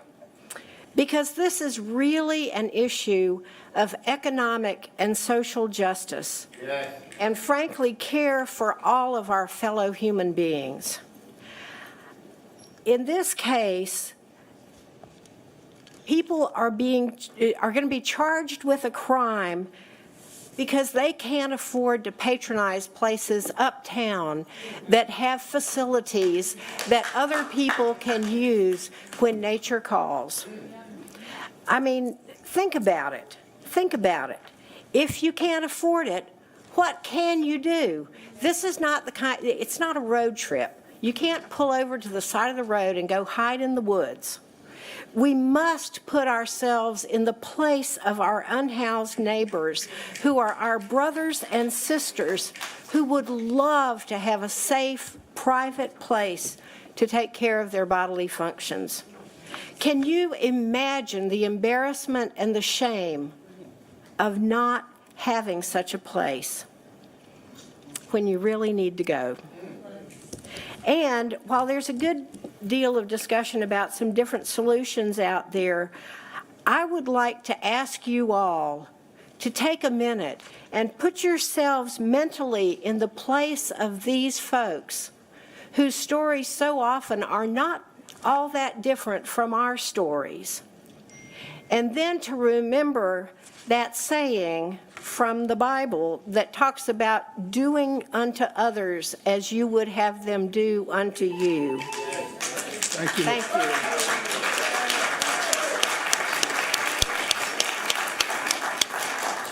Jake Seitzman, and then Tim Emery will be next.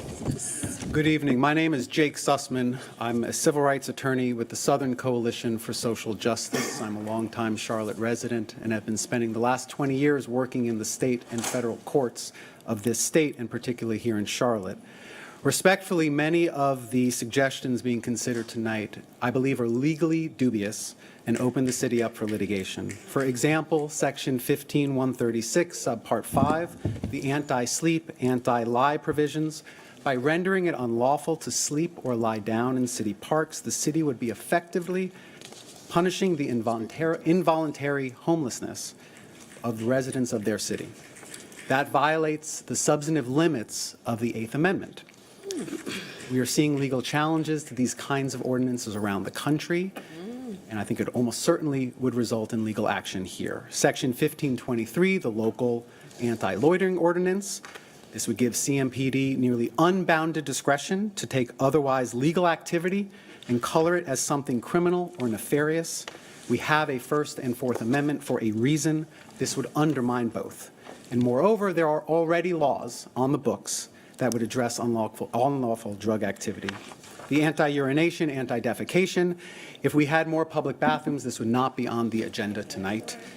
As written, this too invites legal challenges. I want to note that Senate Bill 300, which started this process, went into effect around the same time as the release of the RAND study and the City Safe Charlotte report. RAND's analysis told us that the city should invest in alternatives to sending the police when addressing housing instability, mental health, and substance abuse issues. It also said CMPD needed to move away from aggressive and zero-tolerance models where appropriate. Criminalizing these ordinances flies in the face of those reports, which was evidence-based. I ask you not to do it. Thank you.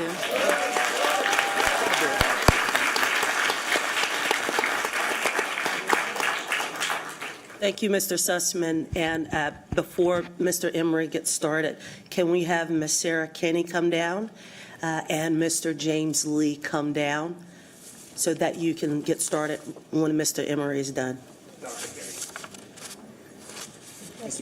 Good evening.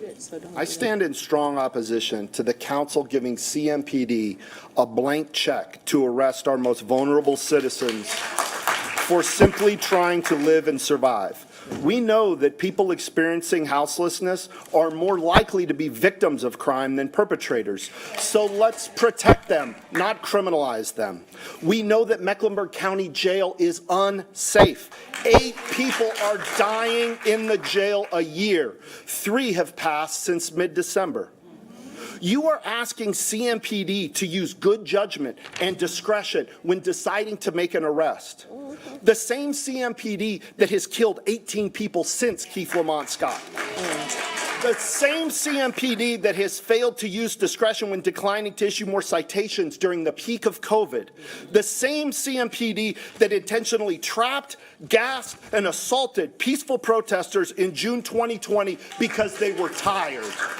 The same CMPD that brutally assaulted a woman outside of Bojangles mere months ago. You know better. You know better. You represent the people, not Center City Partners and uptown businesses. Take the steps to provide for our citizens with the greatest needs. It's not a crime to sleep outside when you have no shelter. It's not a crime to ask someone for money. It's not even a crime to urinate when we have no public restrooms and those same businesses are openly hostile to unhoused neighbors. Stop and ask yourself, do you see a problem if you were voting with the council Republicans and Trump supporters on this issue? Remember when we used to ask WWJD? What do you think he would be doing here? Please do the right thing and vote no.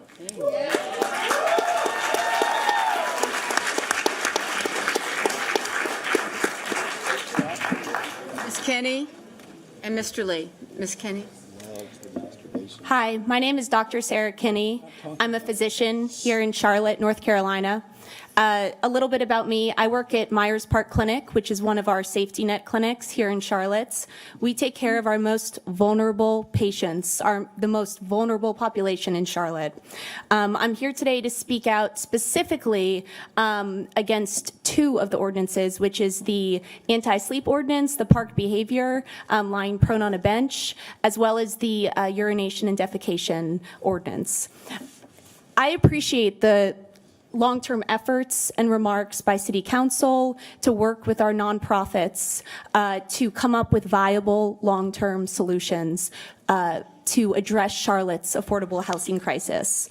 The reality is, though, that in our immediate states, we lack the infrastructure for public bathrooms, we lack the infrastructure for emergency shelter beds.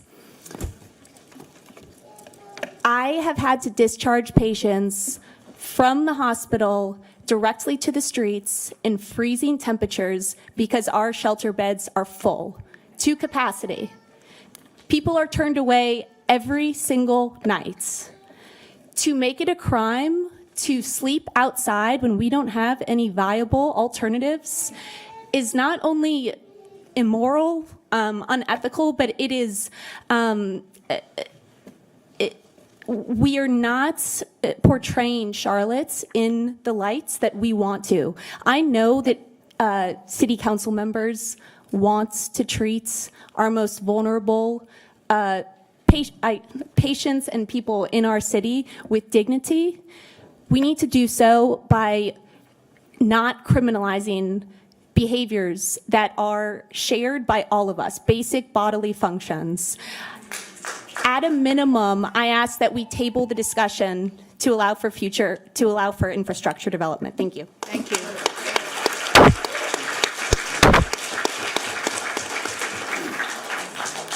Following Mr. Lee, we will have Judy Selden Kahn and Miko McCarthy. Mr. Lee. Yeah.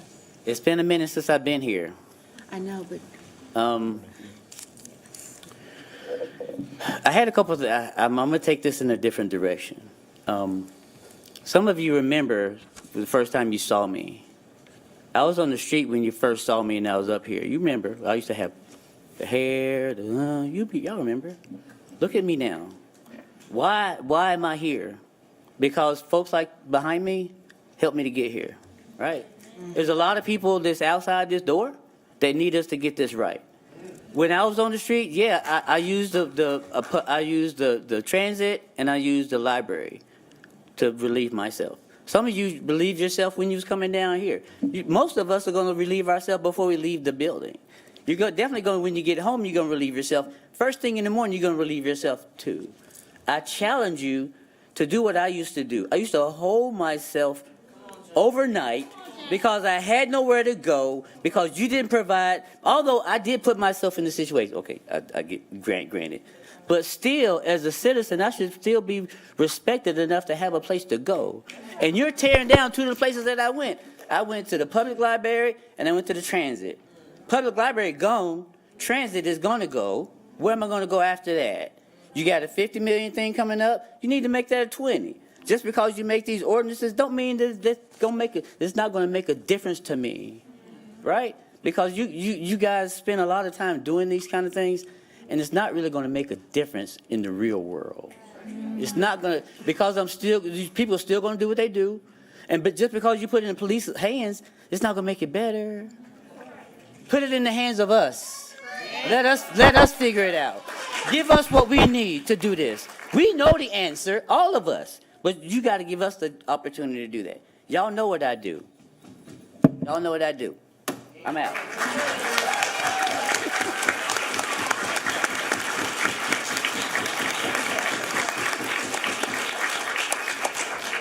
Ms. Selden Cohen. I am Judy Selden Cohen, and I live uptown in 4th Ward, District 2. Obviously, no one is comfortable with public urination and defecation. But in this rush to mitigate our collective discomfort, let's pause long enough for expanded street outreach to help the unhoused find new porta potties. Meanwhile, let's rush to fund real solutions for all my uptown neighbors, including those who live uptown but unhoused. First, expand the existing CARES team starting in the current budget year so that those targeted by these ordinances can be connected to social workers instead of police. CMPD is working on the weekends, so the CARES team should too. Second, expedite the specialized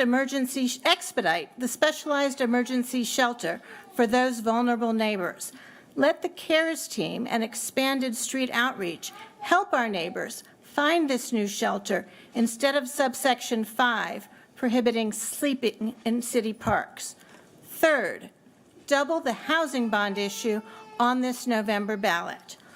All my uptown neighbors need the CARES team and more street outreach on the weekend as an alternative to CMPD.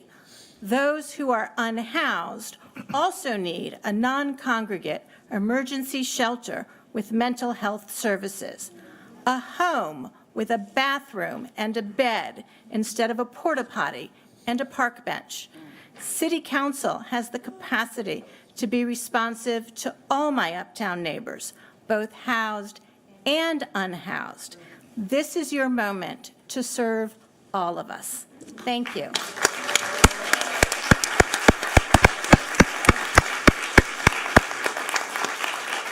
Ms. McCarthy?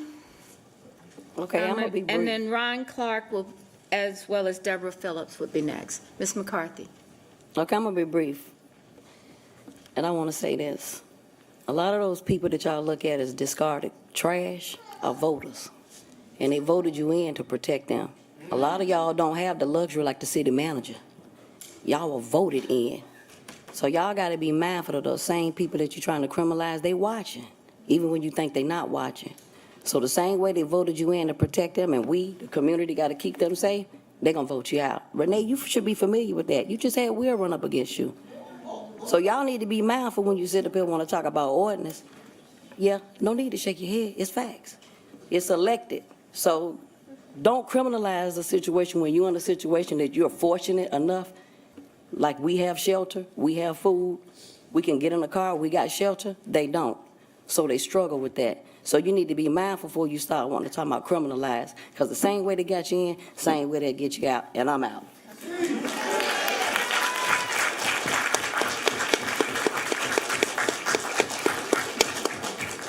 Mr. Clark?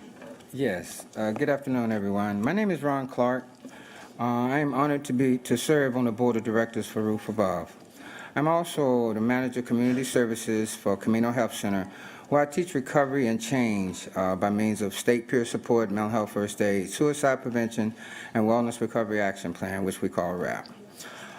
Just in the year 2024, I will be facilitating 16 times within Mecklenburg County detention centers or jails. Each class will be 1 week in length. To date, I've touched the lives of over 500 residents. We don't call them inmates. I've touched the lives of over 500 residents through these trainings, through the reentry program. I also had a nasty addiction to drugs and 2 untreated mental health diagnoses for over 21 years, right here in the city of Charlotte. I was not only homeless/unsheltered, but chronically unsheltered for most of that time, to include incarcerations under bridges and bushes, bus stops, also sleeping downtown, in downtown parks and benches. Had it not been for a complete holistic approach to recovery, I would not be able to speak with you all this evening. What we're talking about is a recovery-oriented community where everyone is educated on the myths and untruths that people like us don't get into recovery and change. I also part of our CIT team where we teach the police officers, first responders, sheriffs, and out to include dispatchers and fire department and one of our goals is to train these individuals for diverting individuals to known resources, treatment, housing, and housing opportunities. I understand that this is a journey, not a destination. My ask is that we adopt a holistic approach toward addressing this situation. Let's continue to rewrite the ending for people like me living in the city. Thank you, Mr. Clark, for your remarks.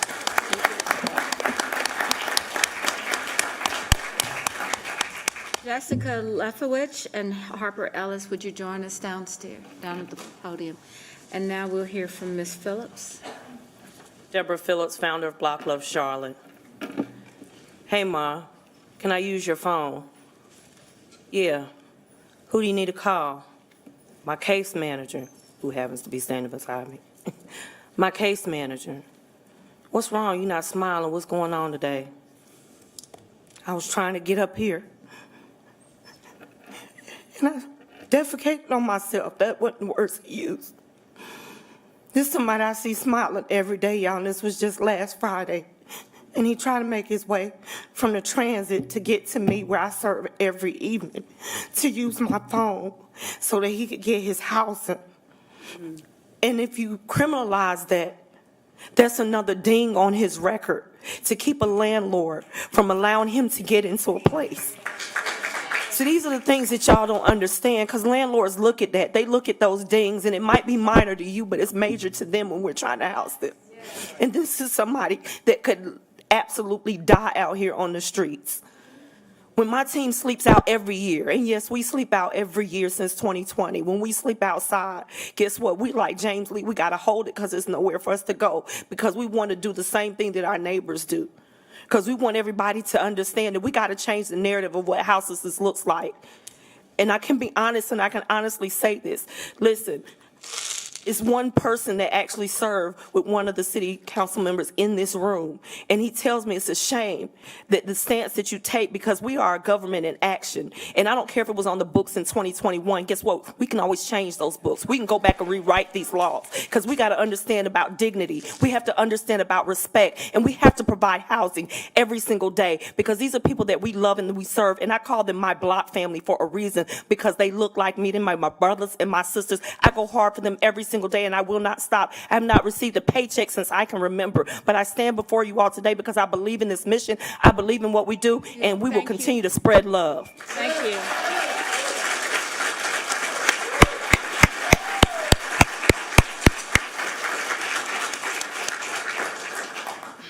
So Jessica Lefowich and Harper Ellis. Man, having to speak after that, because the client she was talking about is actually mine. And now I'm a mess after doing that. But good evening. My name is Jessica Lefkowitz. I am the founder and executive director of Hearts for the Invisible Street Outreach Program. We currently serve Mecklenburg County. And since May of this year, when we got funded by Mecklenburg County, we have had over 130 positive exits out of our program. We do work nights and weekends. I do not advertise my phone number on there, because then my phone's going to ring till 11, 12 at midnight. So we do work on the weekends. When I came up here, I wanted to share a story, because I think, like Deb, we really want to try to humanize the folks that are outside. And hopefully I can get through this. So the story I want to share is about a young woman who was sleeping. She was sleeping in front of either the aquatic center or in front of the courthouse. She, in her former life, worked at Walmart, and something really traumatic happened in her life, and she had a mental health break and ended up outside and displaced from her family. In that time, she slept in local parks where she was shot, which made her disabled. Now, this woman is one of the sweetest women I know. I still check on her to this day. But Then she ended up uptown. Her mental health had went through the roof. She literally was IVC'd many, many times because she would lay on the ground, and even in severe cold weather, she would still lay there. In fact, we were able to get her out and then get her into the shelter. But before that, she did not have equal access to bathrooms, so she would menstruate on herself in the streets with her disabilities and didn't have the help and wasn't willing to accept the help. But she finally did. Once Street Outreach got involved, she finally did. We were able to get her into the shelter and then get her housed. Thank you. Ellis, followed by Joy Patterson and Laura Gurecki. Good evening, City Council. My name is Harper Ellis, and I'm the Vice Chair for Homeless Services Network. We are a network of direct service providers that work directly with our unhoused neighbors. Something I'm not sure if City Council is aware of, if we are not in the winter months, so December 1st to March 31st, there is no rooms in the inn. Salvation Army is probably at capacity. Church in the City is probably at capacity. Where are they going to go? They're going to go. So they're in Uptown all day. They need to get their laundry done. They need to take a shower, and they need to use the bathroom. Maybe call their mom on the phone. But now they're in Uptown with no bus passes and nowhere to go. So they think potentially a safe place to sleep is on a park bench. But to do what we're doing here would make that illegal for that person. And a cop may come up to them at 3 a.m. and they may not be the happiest that the cop came up to them at 3 a.m. and told them to sleep somewhere else. So City Council, I tell you, this is not going to help our unhoused neighbors. And today I'm actually wearing a shirt that was provided from me by Mecklenburg County that says, imagine a county where no one has to sleep outside. And 100+ volunteers wore this year as we counted our unsheltered neighbors. And City Council, I tell you that this is not going to create a county where no one has to sleep outside, and we're going to stick people in the system forever.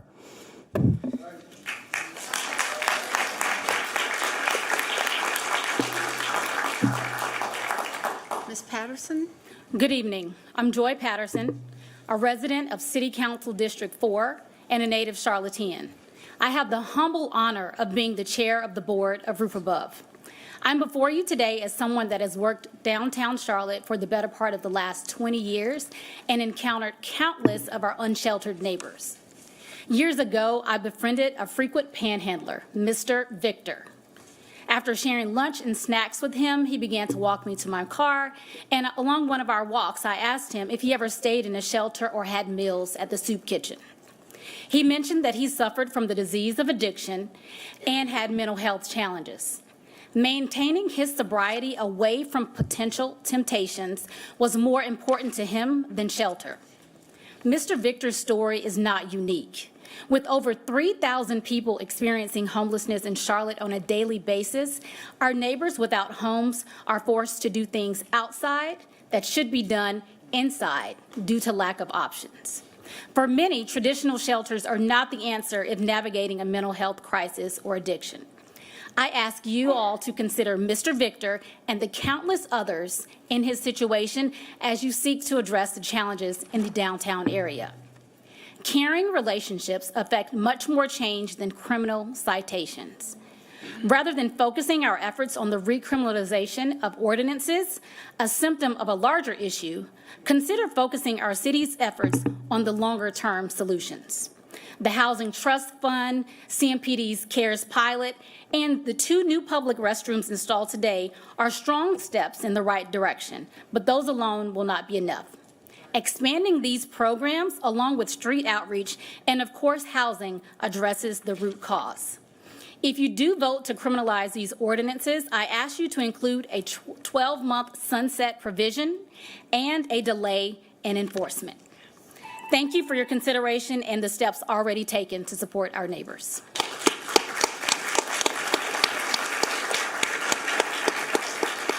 And Malia Shurhan, excuse me, and Michelle Frenzo.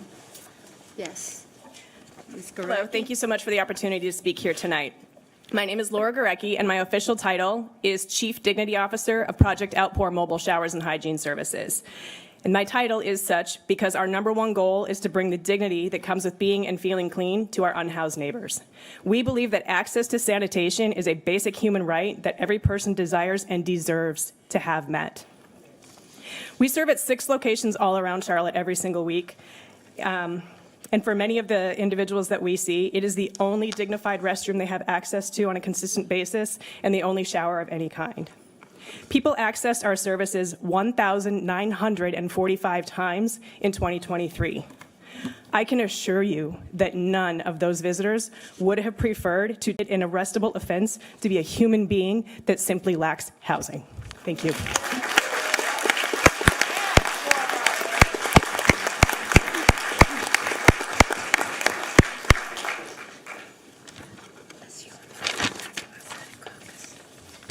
All right. Is it Malia? Malia Surin, yes, ma'am. Thank you. And Michelle Frenzel, thank you very much. And then we'll have Liz Clausen-Kelly, sorry, Liz, and Leanne Roughton. Thank you. Good evening, City Council. My name is Malia Surin, and I'm a clinical social worker, Charlotte native, and currently have the privilege to serve as the Director of Unsheltered Housing Navigation at Roof Above. I wanted to start my comments by genuinely thanking the City of Charlotte for their diligence in pursuing conversation with our illustrious partners at Hearts for the Invisible Charlotte with the possibility of expanding street outreach in the Uptown area. In the same breath, I would challenge you all to think about the way that recriminalizing these ordinances would hinder that future investment. In conducting street outreach, the rapport building piece is slow and meaningful, especially in a system that historically has built more barriers than bridges. So to bombard an already overcrowded system with more quality of life crimes would reduce the resilient neighbors that we work with each day to mere liabilities in the eyes of our community's landlords. Our neighbors will spend more time outside, more time in crisis, and continue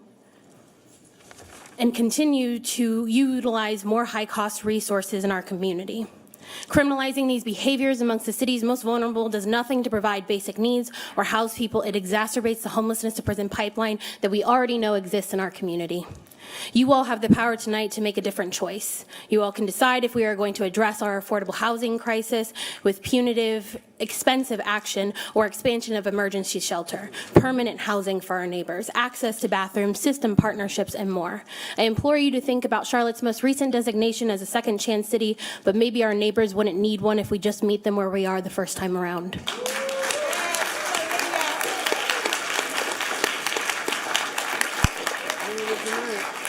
Michelle, you're up, and after is Liz Chasen-Kelly and Leanne Roughton. Good evening, everyone. I'm Michelle Frenzel, and I'm here tonight speaking on behalf of One MEC. We are a coalition of housing providers, service providers, and community advocates who support diverse neighborhoods and affordable housing for all residents. We believe that the proposed criminalization of some behaviors of unhoused people will be ineffective and unnecessarily harmful. We are sympathetic to the public health and quality issues created by public urination and defecation, as well as the other unacceptable and indefensible public activities and behaviors that these ordinances are intended to address. However, we ask council, before criminalizing these behaviors, first work to resolve the root causes: lack of access to bathrooms, insufficient transitional housing, our need for innovation in creating more affordable housing options, and more mental health outreach services. It's important to note a criminal record for those already unhoused will severely affect their ability to obtain future housing, causing an unintended yet desperate and unending cycle. By focusing on implementing solutions as quickly as possible, we can deter the behavior while avoiding an increase in criminal records that can create future barriers to stable housing. And we can avoid overburdening an already understaffed and backlogged CMPD and criminal justice system. We respectfully request that you consider a more nuanced and targeted approach to addressing each behavior or offense by limiting citations only to the indefensible behaviors until viable solutions to public toileting and sleeping can be put in place for the unhoused, and more outreach services can be mobilized to serve those with mental health needs. Thank you for your consideration.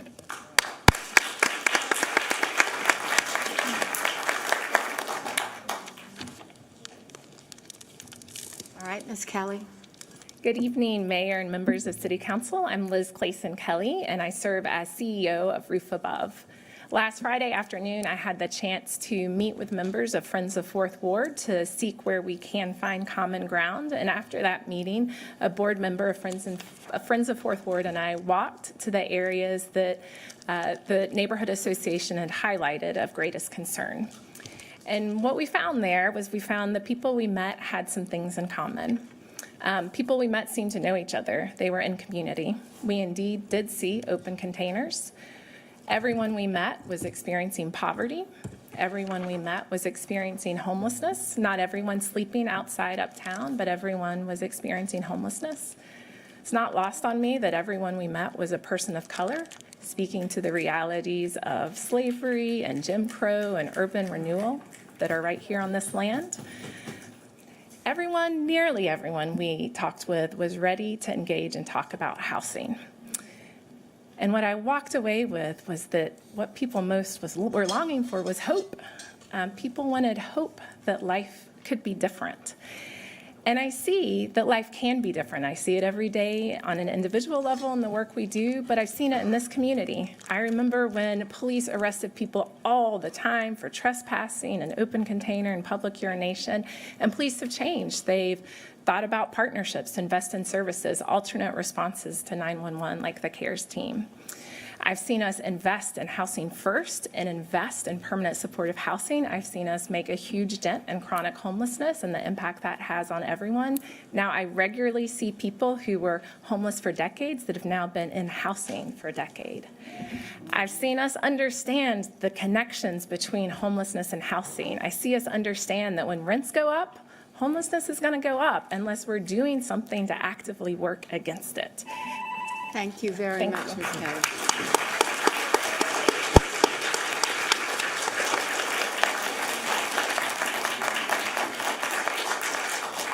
Thank you, Mayor Lyles and City Council, for hearing everyone's perspectives. And I was one of those board members that Liz met with on Friday afternoon.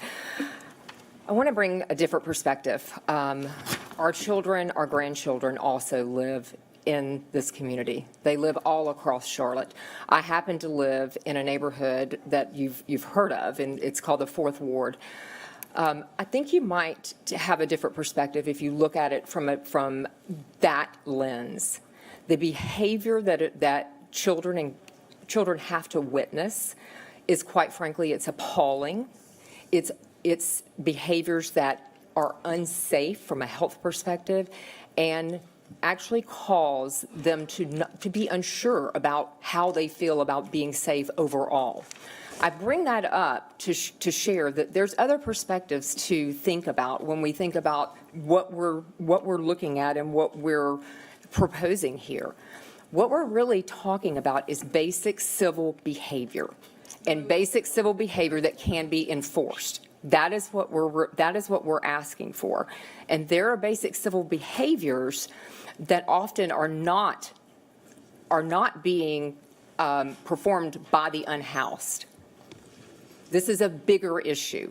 There's rarely a time that I walk in this city that you don't witness some type of civil behavior that is not appropriate. Engagement has been a default strategy since these ordinances were in place even prior to 2021, and it's been a default strategy since removing the criminalization of the ordinances. Our public spaces have gotten significantly worse, even with those engagement strategies. We are in total agreement that additional resources for outreach is needed. And what I have read and listened to as part of the work that has gone into this, those resources are part of this recommendation. Thank you for your time. Thank you.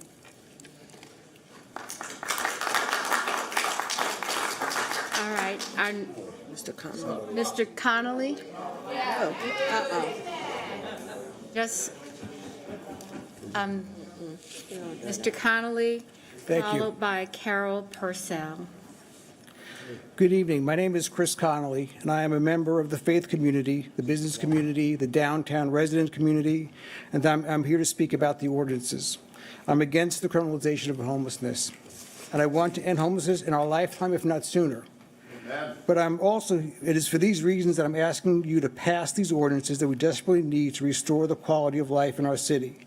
I ask you to do so for the safety, the health, and the well-being of the housed, the unhoused, the workers, our visitors, and their families. This is a photo of the Little Free Library in our Fourth Ward Park, next to a bench where parents and grandparents sit with their children as they teach them to read and explore the wonders of books. Next to it, where the pink arrow is a pile of fresh human feces, diarrhea, in broad daylight in the hot sun, and there are flies buzzing around it. No child should have to be exposed to that when they are just trying to read a book in a park. No parent should have to make a choice of whether to read with their children or to avoid raw human waste. Several weeks ago, I saw a young lady who works downtown walking along through that same Fourth Ward Park on a Friday afternoon. She walked past a large group of men who were drinking beers from 12-packs, even though it was early afternoon on a weekday. As she walked past them, they drunkenly leered at her, catcalling and harassing her, taunting her about her attire and asking for her name. She did her best to play it off, but she was obviously feeling uncomfortable, unsafe, and objectified, and moved quickly out of her own park, our park. No one should have to walk through a gauntlet of toxic drunkenness because our city leaders are allowing that to persist. We moved to this city over 30 years ago from New York like so many others. We moved here because it was safe and it was clean and had opportunity. But today our city is far less safe and far less clean. So I ask you to pass these ordinances. Thank you for hearing us.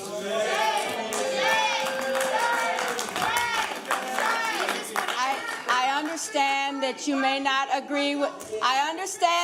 not agree with the speaker, but I would like, okay, well then, I think you ought to leave, ma'am. I think that you ought to leave the building if you can't be respectful for these things. So let's try, if we can all just get along through the respectfulness and let everyone have their speech, then we won't have this issue. We want to hear from everybody, and we don't want you to heckle anybody's thoughts because they're different than yours. Thank you. Let's go. All right, our next speaker, Kristen Smith and Cedric Dean. Carol Pearsall. I'm Carol Pearsall, Carol and I'm here Purcell. ready to go. Thank you, sorry. Yes, Our for next sure. speakers after Carol will be Everybody in this world does the best they can under the circumstances they have endured. And every one of us has different viewpoints on things that need to happen in this world and things that do not need to happen in this world. But we have to really think through things in order to decide whether this should happen or not. I am a native Charlottean. My uncle used to be a city councilman for years and years. And I have been grown up in this. I'm 72 years old, so I was born in 51. And I grew up going to Charlottetown Mall, where you would see white water fountains and colored water fountains, not black, but colored. Are we going backwards by saying that we should criminalize people who have to use the facility that is not existent? That is not correct. And homelessness is without a doubt the worst thing that any human should have to endure. I am on the Myers Park High School Foundation Board. When I started with them, there were 100 homeless children, or students, excuse me, they were teenagers, at Myers Park High School at that time. We think of all of the rich people and the poor people, and we need to learn to love each other and take care of each other. Thank you. Amen.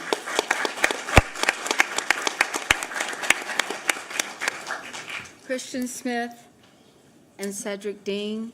Mr. Dean, followed by Sandy Kinebaum and Micah Belong.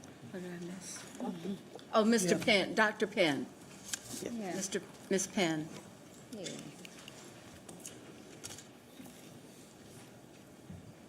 Mr. Dean? No, she's going first. Oh, you're going first. Thank you. Good evening. My name is Kristen Smith. I'm a native Charlottean and proud graduate of Irwin, Piedmont, and West Charlotte, all public schools located near Uptown.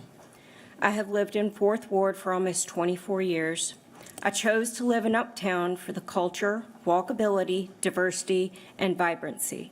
I live in a condo with a balcony overlooking the main fountain in Fourth Ward Park. We chose to buy our place knowing that we would live across the street from subsidized housing and on a park that includes unhoused folks enjoying the park on the benches just like everyone else does. That has not changed. Here is what is new: the frequent drinking and drug use in the park, loud arguments and violence resulting from the drinking, being flashed by people urinating right beneath my balcony, staying up all night long twice, worrying about my dog, who ate human feces containing drugs powerful enough to make her unable to hold her head still or walk. It was terrifying. I can't imagine how I would have felt had that been my toddler granddaughter who had come into contact with drugs or human feces that might contain drugs. I have watched many people gather on the park benches to drink for hours, consuming six-packs or more of beer or liquor. Those people I have seen are rarely unhoused folks. They are well-dressed and carry no belongings. These are not the folks sleeping in the park. Although I am passionately committed to living in Uptown Charlotte, I am very worried that we are becoming known as an unsafe, unclean place to live. We need to have the tools to keep our beautiful Uptown a desirable place to live and work. I encourage you to reenact the ordinances against open containers and public beer and wine consumption, masturbation in public, and urination and defecation on certain property. Thank you. Thank you. Thank you. Mr. Dean. Yeah, I just want to say to every individual that's come in this room tonight that is in favor of these ordinances, I would like for you to agree to spend one night in jail or one night on a park bench before you make this bill a law. Now, I stand in opposition of this ordinance that criminalizes mental health, that criminalizes homelessness, that punishes impoverished people. I refuse to sit comfortably in Highland Creek and not be concerned about what goes on with the homelessness in our community. Discrimination in anywhere in Charlotte is a threat to democracy all over Charlotte.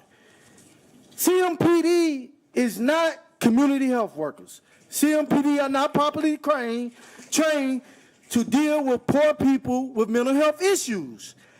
I am sick and tired of the councilwomen and men of color discriminating against people of color. We are talking about human beings, not animals that you commit to a cage. We have white kids on opioids in South Park, Mr. Bakari. He's not in here right now. But what we gonna do? We gonna put them in jail too? We cannot police our way out of the inherent stresses of poverty. We cannot make poverty a crime. We cannot make white officers with guns yelling verbal commands to black people experiencing homelessness. We can't make that legal. Did you tell your constituents that you are going to criminalize mental health? Can any council member other than Ms. Tijuana Brown tell me what it's like to be in a jail cell? Do you really think about this? Did you really think about what this was going to do? I want you to look at what you're doing to Martin. Look at what you're going to do to Malcolm. Look at what you're going to do to Mandela.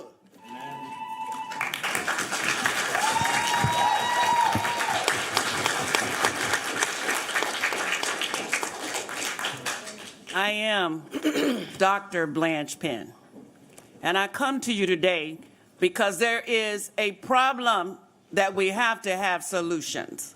We all want solutions. You see all these organizations, business people in this room, young people too. Now, we all understand what it is that we're doing, but there is a problem here, and it's homelessness. No housing. But nonetheless, I was at church with the pastor at Rockwell, and he said, you don't know, and you don't know that you don't know. But guess what? You need to listen. And that's part of your problem. You don't listen. You listen to whom you think is going to give you what you need. I am a senior, and nonetheless, I look good. But here are some actions for you. The city, 2 toilets, come on, y'all. I see y'all use money for a whole lot of other stuff that we need to change. These restrooms, now you know I got to go to the bathroom my darn self right about now. But I want y'all to remember one thing. One day, you might be homelessness. And what would you want us to do? I don't care nothing about your AMI, your HOMELESS or HOME, but I'm going to give you this. Give them a house, a home, and guess what? You got one. So let's work on helping them too. Peace and blessings.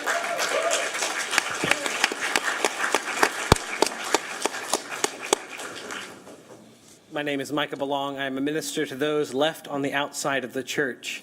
And I wanted to say to Councilman Bakari, but unfortunately he is not here, that taking the native lands was on the books. Slavery was on the books. Sexism was on the books. Homophobia was on the books. I hope you can hear me, Representative Bakari, because on the books does not mean what is ethical or what is required of a people who try to be a city. Now, I walked in on my youth, my beautiful youth, talking about where Jesus would live in Charlotte, North Carolina. And when I did so, they said that he would live in the South because there is the nature, and he loves nature. And so he would go down and he would be amongst the nature when we had to flee away. Another said that he would live near Lake Wylie because that is where the Sea of Galilee is for our community. And he would go out with the fishers. Another said that he would live in Noda because that's where it was cool. And this kid remembered back when that was where the sex workers and artists hung out. And that's where Jesus would belong. And then my youngest youth said to me, no, Jesus lives on the corner of Tryon and Trade. And he sleeps on the bench there. Now, whether or not my youth was confusing my friend Paul with somebody else, or if he was literally saying that every one of those people is Jesus, he was right on the money, because Matthew 25 tells us that what you do for the least of these, you have done it also for me. Which means that every one of our homeless neighbors who is out here is the very embodiment of the God of love. And if we fail to love God there, who are we? Who are we? Because whether or not you believe that our homeless neighbor is literally God, the most important thing we can do as human beings is love. And that is what I call you to do. Thank you.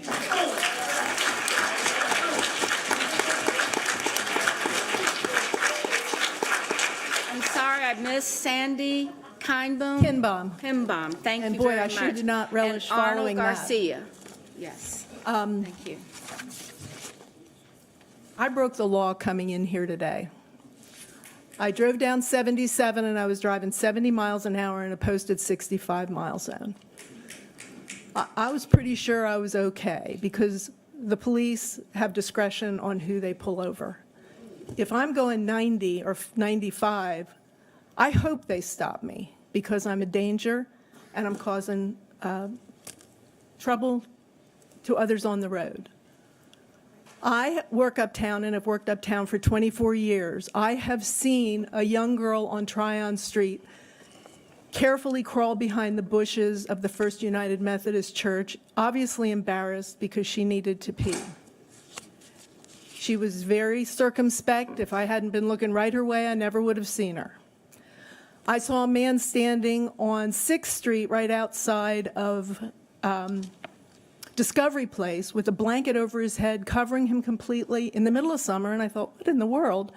Until I saw a stream of water running down 6th Street, where shortly buses were going to let kids off to go on a field trip at Discovery Place. I had so much sympathy for those two people. That's what I remember. was my sympathetic feeling toward them. And I'd like to commend everybody who's spoken here today about the work they're doing to solve our social problems, and particularly for the people who have overcome their disabilities and their circumstances. And a couple have spoken here today, and it's been really amazing. Having said that, I've worked uptown for 24 years. My office has a door right out to the sidewalk. I'm not in an upper floor of a secure building. We put a dog bowl out every day so people can walk by and their dogs and visitors' dogs can have a fresh sip of water. Twice in the last year, we've had a gentleman, I use the word advisedly, walk up in front of our big windows and urinate in our dog bowl. I'm just going to ask you what should be done about I'm that. sorry, your time is up. Thank you. Mr. Garcia, Thank you. followed by Kate Murphy and Mina Especki, I believe. So, Mr. Garcia. Thank you. I come here to talk to you just as a resident of uptown Charlotte, 4th Ward to be exact.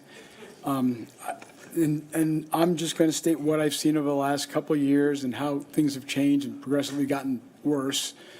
In front of my place, I've seen people congregating, getting into fights, arguing with each other, threatening each other's lives, starting things on fire, and naturally putting things at risk.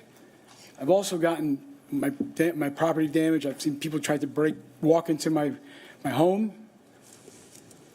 And those are the things that have made me nervous about what's going on. It's not an anti-homeless account, but this is just what's happened. The other things that we've seen is so this is a safety matter. We call the police. They've got a lot of other things going on. Nothing happens. And by the time they get there, things could have gotten really wrong. I've seen a medic come by, try to help somebody down there where people have been passed out. And I don't know what the causes are, but that's some of the things that we've seen. Something's got to change. And I'm not here to tell you solutions because that's not my job, and I'm not going to try to do somebody else's job. But it's a quality of life situation where, we live here. Not everybody who's been talking up here lives here, but the ones that do appreciate it one way or the other. Something's got to be done. I don't know the answers to that. I just know that I'm just giving you the example of what I've seen and what scares me, to tell you the truth. Not just from my own safety, but from the safety of others. Everybody, not just the people who are home, the houseless also. These are dangerous situations, and something's got to be done. And I don't know the answer to that, but again, I'm just here to give you a statement of what I've seen and how some things have to be changed here.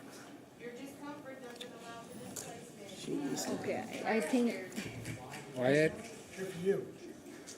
all right. Our next speaker is Kate Murphy and Mina Especki. Hi, my name is Reverend Kate Murphy. I'm the pastor at the Grove Presbyterian Church. Just this past Sunday, a woman walked in our congregation, and I could tell she was in great distress during worship, and I asked her what she needed, and she looked at me with tears in her eyes and said, "I just need a place to rest. Is there just somewhere where I can sleep?" And we brought her to a quiet room while services were going on and while we have our after-service gatherings and Sunday school. But after that was over, we had to make her go out on the street because your fire marshal told us that if anybody is living or sleeping in our building, you'll disconnect us from the electric grid. I am glad that people are upset. I am glad that there is a sense of urgency about the fact that people have no place to live in our community. The problem isn't that people have to see how hard it is to be unhoused. The problem is that people are unhoused.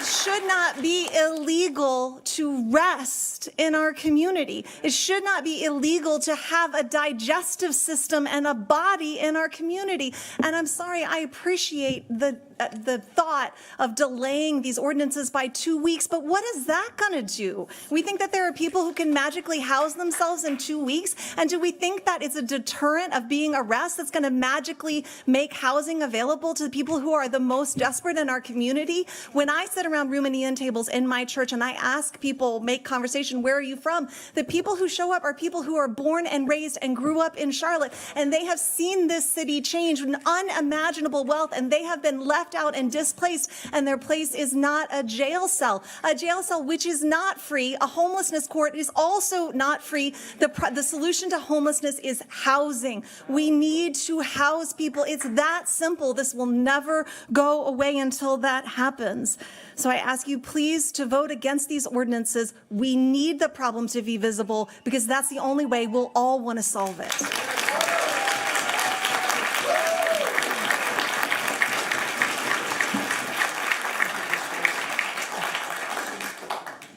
Hi, my name is Mina Azipe.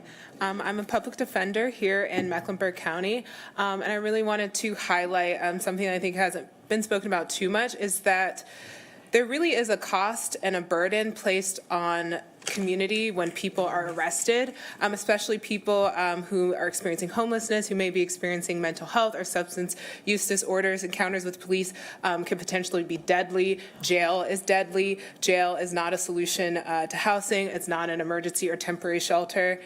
And also people who are frequently arrested for even low-level offenses, it can take a lot of time and a lot of court dates for those cases to ever be resolved. And as you can imagine, people struggling with houselessness sometimes find it very difficult to make all of those court dates. When you miss court dates, you get rearrested for missing court dates, and they do start to compound over time, such that, you know, I personally have clients who have spent days, weeks, months in jail on low-level offenses for which, if they had been convicted, they wouldn't even be able to serve as much time. People who take pleas just so that they can get out because they have such a long history of missing court and then being rearrested, re-encountering the police, spending more time in jail. And these are all these are all things that take up time, take up resources of the system, and really overload our court system with these low-level offenses that do over time start to have really real impact on people's lives, as other people have spoken of. People then have these really long criminal records that are just made up of all of these quality of life, quote unquote, offenses. I heard someone or a city council person say that funding alternative solutions while criminalizing these issues is a win-win solution, but really it's kind of just working with one hand while the other hand is actively undoing all of the work, and really not allowing these community-rooted solutions to actually function and operate. Thank you.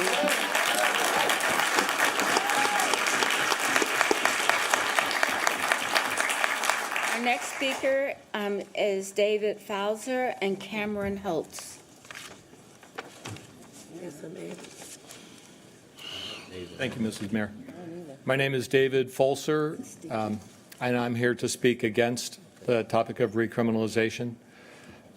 We've learned since George Floyd, others before him and others since, that some encounters with the police can escalate and become harmful or deadly. As recently as November, we had a Bojangles employee who was beaten by the police because of a police stop that escalated.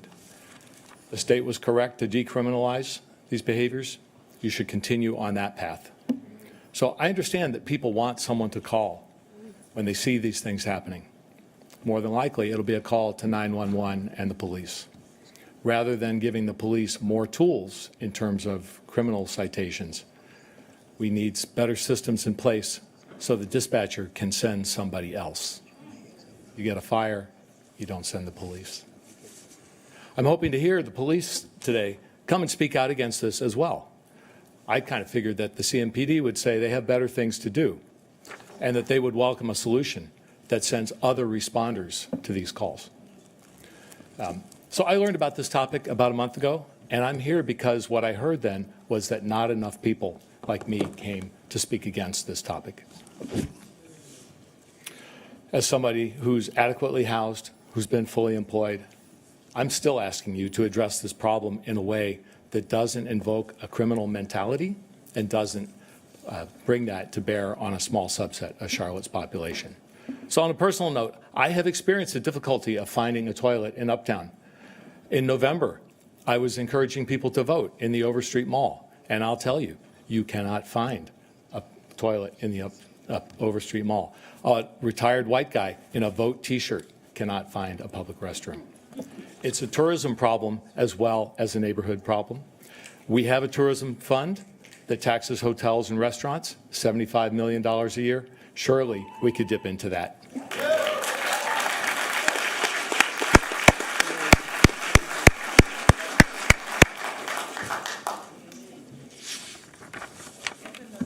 Hello, my name is Cameron Holtz. I'm a Fourth Ward resident and have been for almost 25 years. I raised my children there. I've been very active in my faith community in the neighborhood and volunteering with many of the groups here talking about the homelessness issues, including Roof Above, the Crisis Assistance Ministry, and others. I absolutely agree with their position that we need more wraparound services, more facilities for our unhoused neighbors. We take that very seriously, and it's always been part of Friends of Fourth Ward's agenda to make that a welcoming community. And when I began to understand the opposition to reinstating these ordinances, I was frankly confused because the most people that I have seen violating what these ordinances would control have not been unhoused neighbors. They have been rowdy sports fans. They have been day drinkers. They have been people coming from various festivals. They have been unbelievably rude people of every stripe who urinate in the park next to me, who deal drugs on the street in front of my children, who have made it unsafe for my children to walk to their after-school activities because of their presence in our parks and on our streets. I really implore you to think about, when someone says quality of life, it sounds so trite, but if we can't live in these neighborhoods safely, if we can't move about safely and with health and with confidence that our children are also going to be okay, an awful lot of other things become big problems. This is not a either or. This is not take care of these people or these people. This is a take care of all of these issues. Please, please continue to put the resources into the services our unhoused neighbors so obviously need, and give our peace officers the tools they need to make this a healthier environment. Thank you.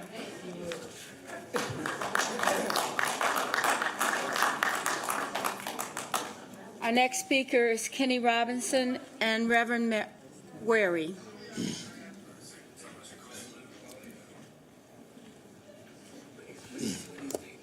They must have they probably added after we got started. He said that's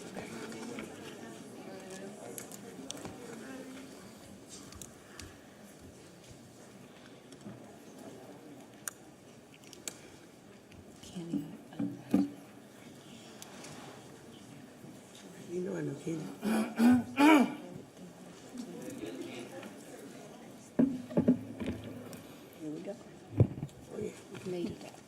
My name is Kenny Robinson, and I am the founder and executive director of Freedom Fighting Missionaries. I am, of course, here in opposition for obvious reasons. Increased workload for our organization by individuals being criminalized for their circumstances, and their circumstances being homelessness.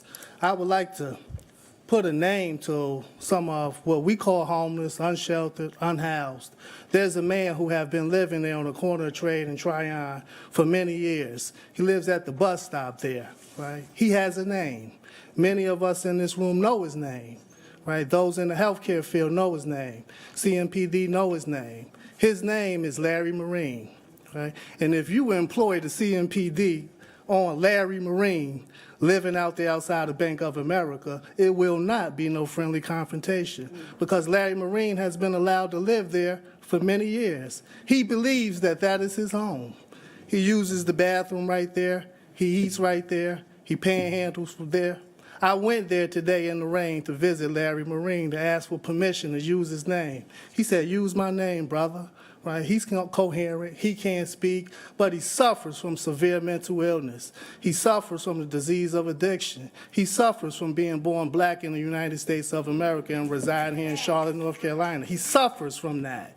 And his name is Larry Marine. Say his name, because there's a good chance that when CMPD confronts him, it will not be a nice situation. So remember the name of Larry Marine as you make this decision, because you're subject to see it again on WCNC or some of the other news stations.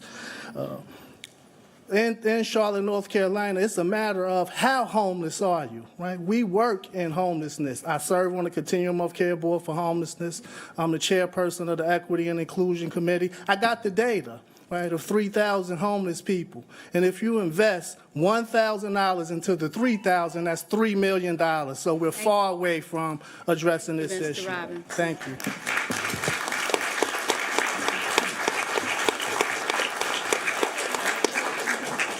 Reverend Wary. Good evening, Madam Mayor and Council. I have very little I could add to the passion and genius I've heard tonight. I don't have the power of persuasion and love as much as I would like to have as these giants who run organizations who minister to our homeless, unhoused neighbors. I have a mandate from Jesus, who fraternized and lived with those people who were unhoused. I have a church congregation who has tried and still tries to respond redemptively to our unhoused neighbors in this city. I've watched young people fall out on the bus stop because of exhaustion, working jobs more than they can handle and still can't afford a place to live. I've read recently something that confirmed a bias for me. It was that the building boom in South Charlotte is coming to a slowed down place.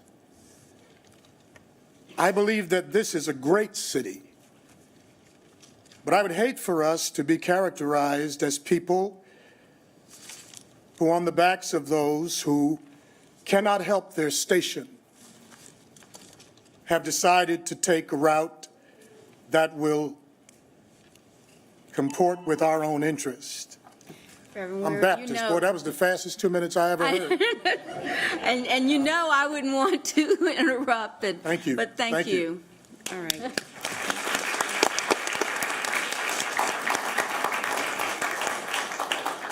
Okay, that is the completion, Madam Clerk, of our speakers list. So now, I think the time is that the deliberation by the council, I'd ask you to continue to be as respectful as people in this body address this issue. Believe me, every person on this council, you may not see what they feel or do, and I know it's kind of hard to think about it, but I do believe that everyone on this council has the values that they would like to see us do something that's really good for our community.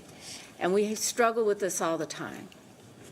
But I would ask you please to respect the voices that you hear around the table so that we can have the discussion of what's going to be a really difficult choice, if it is a choice.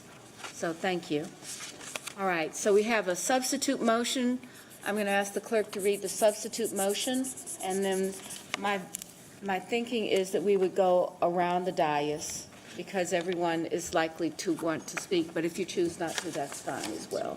So The substitute, the motion the again. substitute motion is, number one, to restore criminal enforcement as an option for all sections identified in agenda item number 7, except for section 15-7, unauthorized persons on parking lots, and section 15-23, loitering for the purpose of engaging in drug-related activity.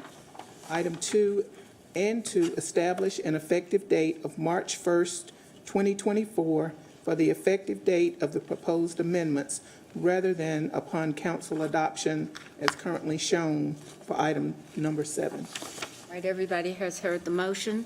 Again, It has a motion and a second. We're going to start with I was going to go around. Do you want to? Do you want me to wait to make my substitute motion? Well, no, we have to vote on the, Substitute motion. we have to vote on the existing substitute motion. Mr. Baker, I thought said, Yes, Rule 14J speaks to the substitute motion, and there's no reference in Rule 14J that says multiple substitute motions can occur at one time, and I would recommend that that not be the case. Okay, so what about an amendment then? An amendment is a separate matter, and if you're going to amend something, then the council has to vote as to whether or not that amendment is going to occur. So the first vote would be whether or not there can be an amendment. Now, amendment is covered under Rule 14H. So if you're going to make a motion to amend, then you'll need a second, and then the council will vote just on whether or not to amend the substitute motion. So it's not a substantive decision in that one vote. You'd have to do it twice, but you'd need 6 votes to amend a motion. Okay, it's worth it. I'd like to. Mayor, may I ask a clarifying question of the attorney? please. So, Mr. Baker, right now, we're working on an amendment. If the initial amendment does not pass. Substitute motion. Thank you. If this initial substitute motion does not pass, we go back to the original motion. At that point, a new substitute motion can be presented, correct? Correct. So, to my understanding, versus an amendment, since the amendment would take everyone, let's get through this first one, and then, since you didn't make your motion before the first motion was made, get through this first, it either goes up and down, you still have the ability to make a substitute motion. Because right now, we can't have 3. If the amendment passes, then what? If you're still able to make a substitute motion. Councilmember Ashmira's motion passes, then what? Is So there an if you opportunity? amend Councilmember Ashmira's substitute motion, then there won't be Councilmember Ashmira's substitute motion. It'll be whatever the amendment was that 6 of you passed. That wasn't the question I just heard. She asked the question based off of what I just stated. Councilmember Ashmira motion goes through, yay, nay, whatever happens. Does Councilmember Johnson have the ability at that point to submit a Yes. substitute motion? Yes. Okay. If it passes, if it fails. If it fails. If it fails, If right. it passes, You're done. But if it passes, then no, it's done. It's over. But that's the whole point. So where is the space for the conversation? Because you had 2 separate council members that had a motion that they wanted to submit this evening. There has to be space in this conversation around this dais, according to your understanding of our legal ability, where both conversations can be had. So where is that? So you have Mr. Bakari's motion. Right. That's been seconded. You have Councilmember Ashmira's substitute motion, which has also been seconded. And that's where we are.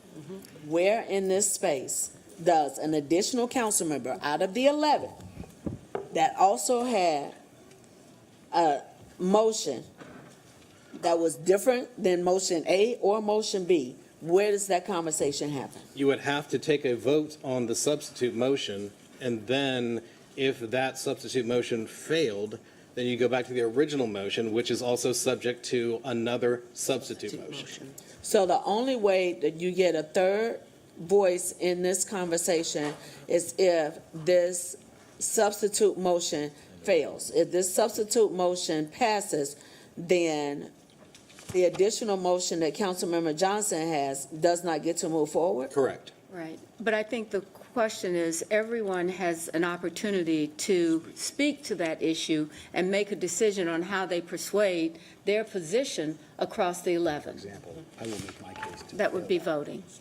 So now we're prepared to start with our substitute motion. I was saying that it might be best if we just came around the dais so that everybody would have an opportunity to speak, if that's the way that the council would choose to do that. So So if I want to make an amendment, now's the time to do that? Only way the amendment will work is if you get a So second. let me, can I? No. Well, no, the reason why I want to make an amendment, I want to put it on the table that council members, show your hand, show your position. I want to we make will a have that. substitute You'll have to motion, vote. But I want to make a substitute motion. If you're saying I can't, then I want to make amend the motion. If council doesn't wish to hear the amendment or pass the amendment, that's on each council member in response to the public. But I want to make an amendment to Councilmember Ajmira's motion. So in order to make an amendment, you have to say it has to be seconded, and without any discussion, non-substantive, as he said, then you have to get 6 or more votes. That's fine. Okay. And That's let's just fine. get it over with. All right. Are you going to be recognized? Councilmember Johnson would like to be recognized for an amendment. Yes. I'd like to amend Councilmember. No, No, you have that's to, not you the have to thing. say that She you has want to propose an amendment, and we have to decide whether we want to hear the amendment. You can't vote until. So you just make a motion, that I would like to It's make a an motion amendment, to and we do vote on this. that. Well, that's what I'm doing. No, you don't say what the amendment is. That's the point. We're all, wait. We have, that's why we have the attorney to do this in a way. Let's go I'm just ahead. going to read the 14H. It's very simple. An amendment to a motion must be pertinent to the subject matter of the motion, but it may achieve the opposite intent of the motion. A motion may be amended, and that amendment may be amended, but no further amendments may be made.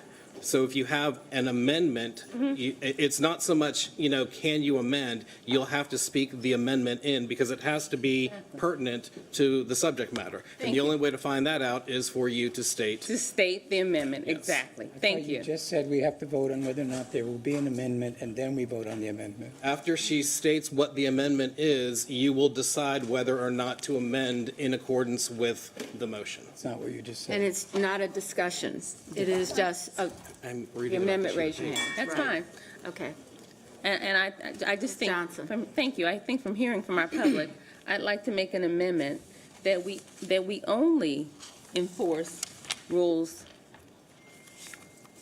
15.8, which is trespassing on motor vehicles, and 15.82, masturbation in public, effective 3/1, and that we hold off on the other for 6 months to allow these wonderful resources and strategies, these Explaining stuff. non-enforcement strategies to work. I to can't, you allow- can't debate the I'm motion. not. You're stating. I'm stating. You're stating your opinion about the motion. I want to go and make sure that I think you just have the I'm sorry, I'm motion. being stifled. If everyone understands motion. that's the Motion motion is to to, amend is pursuant to that. It is pursuant to adoption of 15.8 and 15.82. 8-2. Yeah, and to And that's table it. the other one. And 3.1. For And the 6 time. months to allow time Right. for the implementation. So you need a second to that All right, motion. is there a second? Second. We have a second. All right. Now we need to have a vote. Please raise your hand if you're in favor of that vote, of that motion, amendment. 1, 2, 3 folks are in favor of the amendment. Thank you. All right, now, we go back to the main item, which is the substitute motion from Ms. Ajmira. All right, now, I'm just wanting to make sure that we have the opportunity for people to speak, and I thought we would just go around the dais, but would the council prefer a different way? Okay, we'll start, and if you choose to speak, speak. If not, we'll go to the next. So, Ms. Ajmira, we'll start with you, and then we'll go to Ms. Mayfield. We'll alternate sides, okay? Listen. Are you done? You're waiting. Okay. Go ahead. Yes, go ahead, please. So this has been a very difficult decision, and this just has been a difficult conversation all along. Hearing some of the stories today, it's really been heartbreaking. Hearing stories about homelessness, stories about dignity, respect, has really been heart-touching, because this brings back the memories of a family of 5 living in a motel room because we didn't have anywhere else to go.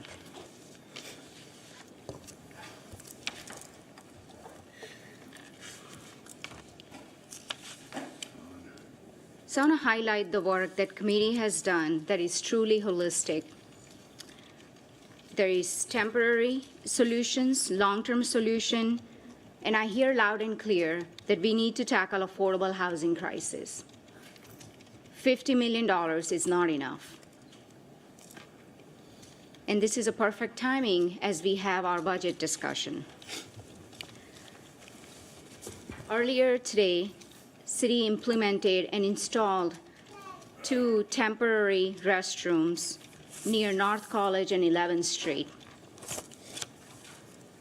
We are also exploring more permanent solutions while working with nonprofits and Mecklenburg County. We have agreed in partnership with Mecklenburg County to evenly split the cost for Hope Tank. Many of you who work in this homelessness, you probably have heard of the program called Hope Tank.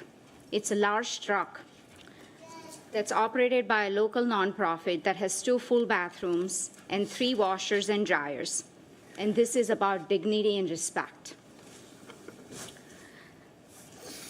We are working with the county to acquire and operate 2 Portland loos, and that's a more permanent solution that's connected to city water and sewer. And our work doesn't stop here. As part of the holistic work that committee has done, we're also working on street outreach. In fact, Sean Heath and his team is finalizing a contract with Hearts for the Invisible to have a new street outreach team that will be working with our homeless neighbors. And there is access to rental subsidies and supportive services. I can go on and on and on about a lot of the work that we are doing, that we have done, and will continue to do to tackle our affordable housing crisis. But some of these things don't get called out in the news, or you don't hear us talk about. This work happens at the committee level that we have put in months and months of time to do.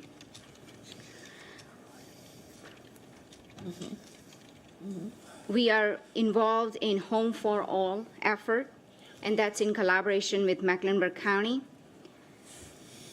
In addition to that, we are working with nonprofits to work on emergency rental assistance,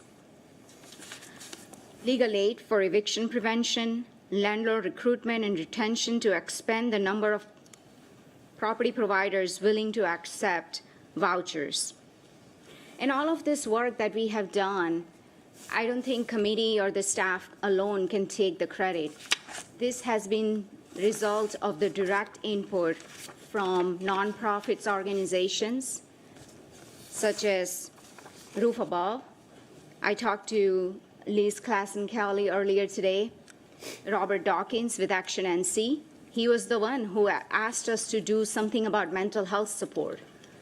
Your city council approved and dedicated pool of funding just for the CARES team. But our work doesn't stop here. We are going to continue to expand the program. Blanche Penn and others who presented stories and talked about some of our homelessness neighbors. These are really heart-touching stories. And I think my substitute motion, it's the removal of 2 ordinances that's consistent with the recommendation of our city attorney, Mr. Patrick Baker and his team, and Jessica, our city attorney, in our city attorney's office. This acknowledges the constitutional concerns that's highlighted by some of the speakers. So I encourage my colleagues to continue to invest in our affordable housing crisis, in tackling our affordable housing crisis, while supporting the substitute motion that will move the needle in the right direction. And that's all I have. Thank you, Madam Mayor. Ms. Mayfield? Thank you, Madam Mayor. So as Vice Chair of the committee, when we had the meeting last week, unfortunately, Councilmember Johnston was not able to attend in person because of illness, so she attended online. We spoke last week to an idea that she had that I support. Unfortunately, the information was not shared via email for all the council to preview it prior to today, but that conversation was let's implement all the programming first. Give it 6+ months before we implement the additional language regarding law enforcement. Yes, Councilmember Ashmere went over what we are doing. We have two different conversations going on. Housing is the issue across the nation. It's not just an issue here in Charlotte. It is across the nation. Housing is a concern. Homelessness is not just a concern for Charlotte. The challenge that I have, and where I am disappointed that our system was created a space for there to be one motion when there was two very separate conversations happening regarding an amendment to the initial motion, is we just had another incident last week. We cannot continue to not have real conversation regarding that is happening. We gotta have a different conversation. It is very difficult, and for clear transparency, all of our meetings are on Facebook as well as YouTube. I motioned for us to move it out of committee last Monday for us to get it to full conversation, knowing that I was still gathering additional information. I raised my hand in support of the amendment, which I wish had been the initial alternative motion. We did not get the 6 votes. It takes a minimum of 6, so that we are very clear. The challenge I have is whatever we do, honestly, it's not going to be enough. But here's the reality. We don't have the money. We're working with the county, as was mentioned. We're going to get what they have in Portland, which is stabilized facilities. Well, why can't there be 25? Those things are extremely expensive. So we're starting with 2. 2 is better than what we have right now today. We had 2 porta-johns that were instituted today. Why not 15? 2 is more than we had last week.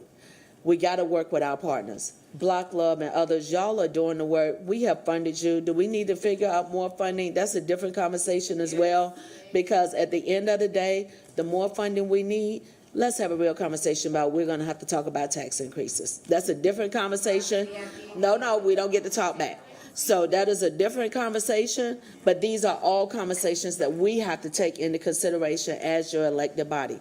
I cannot support us moving forward with the amended version of my colleague, nor can I support the initial full language, because I cannot in good conscience, based on everything I have seen throughout my entirety, but much less the last 6 months, to leave it to the discretion of CMPD.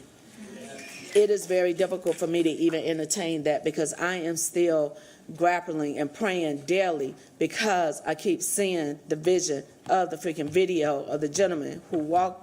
Yes, you robbed a grocery store and you had 2 bags of groceries, but instead of getting you connected to the services that we already have, that ended in your execution. So now we have created levels of trauma between those children, that spouse, and that community. So we got to figure out something different. I appreciate what our staff has done in partnership with the county and in partnership with our partners.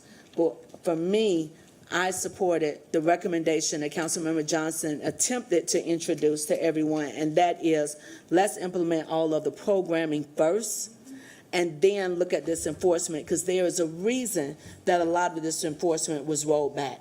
And if we already know that there are, of which we heard it from our attorney as well, there are legal cases that are already being presented based on interpretation of the language. Let's work on addressing the issue versus the additional enforcement, because we still got a lot of training and a lot of work that we need to do within our law enforcement. That is what I want to share. Thank you, Ms. Mayfield.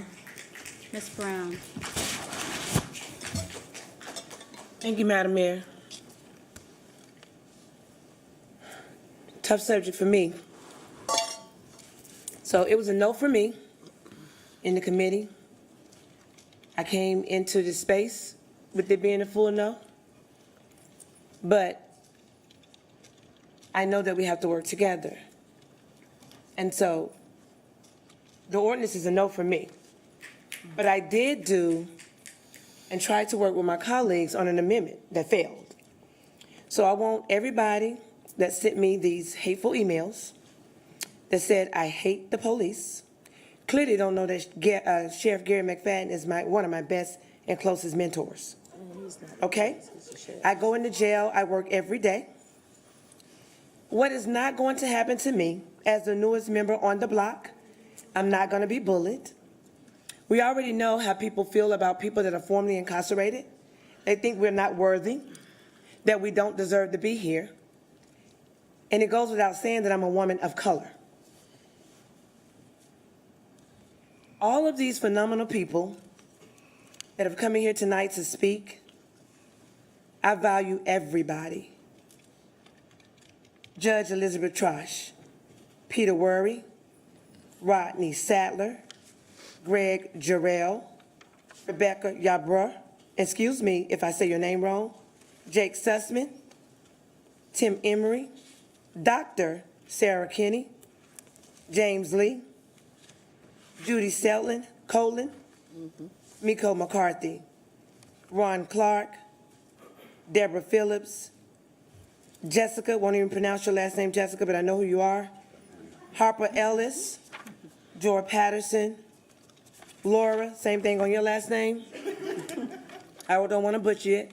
Malia, Michelle, Liz, Leanne, Chris Connolly, Kara Pearsall, Christian Smith, Cedric Dean, Dr. Blanche Penn, Sandy Kimbaum, Michael Belong, Arnold Garcia, Kate Murphy, Mina, David, we had Kenny Robinson, and that last phenomenal man that came behind Kenny, I didn't catch your name. If I left anybody out, it was a slip of heart, not of the mind. But I have something to say. As a formerly incarcerated black woman, I was elected to this seat. I have the same right to sit up here. My vote matters, just like all of my colleagues. I didn't get my constituents to send hateful emails. It appears that that is what happened to me. And for the record, if you don't know, the emails are public record, and I will use them for that reason. Don't send me hateful emails. Don't call me out of my name. Those things are hurtful. It goes back to what everybody was saying in this list. When you think about being homeless, I can speak on it. I've been that. When you think about sleeping in the park, I didn't have to, only because someone stepped up. When you think about what it's like to be in these people's shoes, they're humans. We need to learn how to restore humanity, and that's something that we're missing. I go back to what Councilwoman Mayfield said. She said initially, she said yes, and then she gave you reasons why she couldn't stand behind it. My reasons for not standing behind it from the beginning, even though I came into the committee late, and the reason why I came late is because I'm the newest member to the council. But I want you to know that the constituents in District 3, not only did they want me here, but I won every precinct in that district, in the general and the primary election. When you start to think about all of these wonderful people that came up here with all these degrees and all these resources and the things that they want to do, including Robert from Action NC, what are we really going to do? We can say all day on this council that we care about people on this council. Action is a verb. People need to see that we care about them. What you're going to get from me, because we're 11 different individuals, what you're going to always get from me is transparency. I'm going to stand in my truth. And when you try to get me to do something different, you're going to see that I'm going to stand in my truth. I respect everybody, and I do things differently, which is why I acknowledge the beautiful children that get this, that are outside and you don't want to see people playing with their intimate parts. Nobody wants to see that. I have a grandchild. But did you ever think about what if it were you? What would you do? I say this every time I speak. I feel like I don't belong. But it's a good thing these 11 people, the 10 other people don't get to tell me where I belong. It's the constituents that put me here. At the end of the day, when it's all said and done, I give the same respect to the developers that want me to see their plan that I'm going to give to the homeless people that don't have a plan. We have to create the plan for them. I am going to be a part of the solution. Thank you. It's a no for me. All right, Mr. Bakari? Thanks, Mayor. I'll start by saying I agree with something Councilwoman Mayfield said a minute ago. We need a different conversation. I mean, I think there's probably no single statement that could summarize where we are better than that. We need a different conversation. Tonight, folks have been asking us to solve the root causes. We know better than anyone else around this dais. We've done that. It's not working. We put record-breaking money, record-breaking dollars into the housing trust, into services, and there's a laundry list staff can talk to us about everything we've been doing there, and things are worse today than they were 2, 3, 4, and 5 years ago. So we need a different conversation, that's for sure. You know, I think a false choice is being presented to the community and to all of us in this conversation, a choice between criminalizing homelessness or accepting that defecation and urination outside our homes and the eyesight of our children is an either or statement. We have to figure out which side of that argument we're on, and I refuse to accept those are the only options before us. We've been asked tonight as well for a complete holistic approach to homelessness. We need resources that are equipped to deal with the situations that are being faced on those streets, and just adding bathrooms is a Band-Aid. That isn't the wraparound services that are ultimately needed to have a successful outcome. It is a first step along the way towards a destination that for some reason we can't seem to get there, no matter how much money we throw at it. So I'm supportive. Again, I want something else. If folks want to do all of those things, which I think I can read the room, if that's not the case, then let's take an incremental step together. But I think taking it up a level, there are 3 steps that have to occur in parallel. And I believe everyone can get a win to make sure that we're doing what the community ultimately needs. Number 1 is implement all the ordinances, plus identify additional ones to make sure that we have what we need. Number 2, I believe in this concept of the homeless court. And it's not criminalization. In fact, the homeless court at its root is the opposite of criminalization in my mind. It's the place where the people who know best are able to route folks to the organizations that have the correct services to them. And then number 3, and this is the part that I'm as committed to as the ordinances, and those of you who know me know that I live this stuff.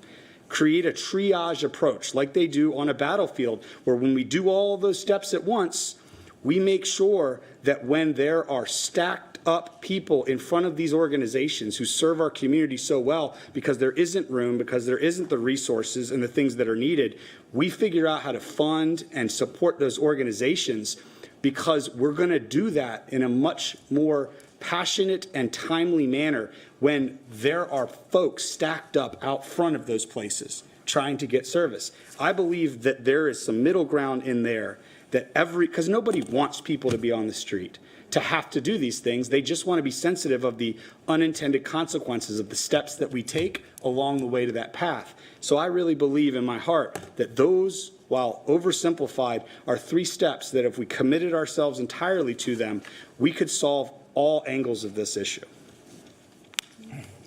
All right, Ms. Molina? Thank you, Madam Mayor. There was so much passion in the room today, and this is a very, very tough subject.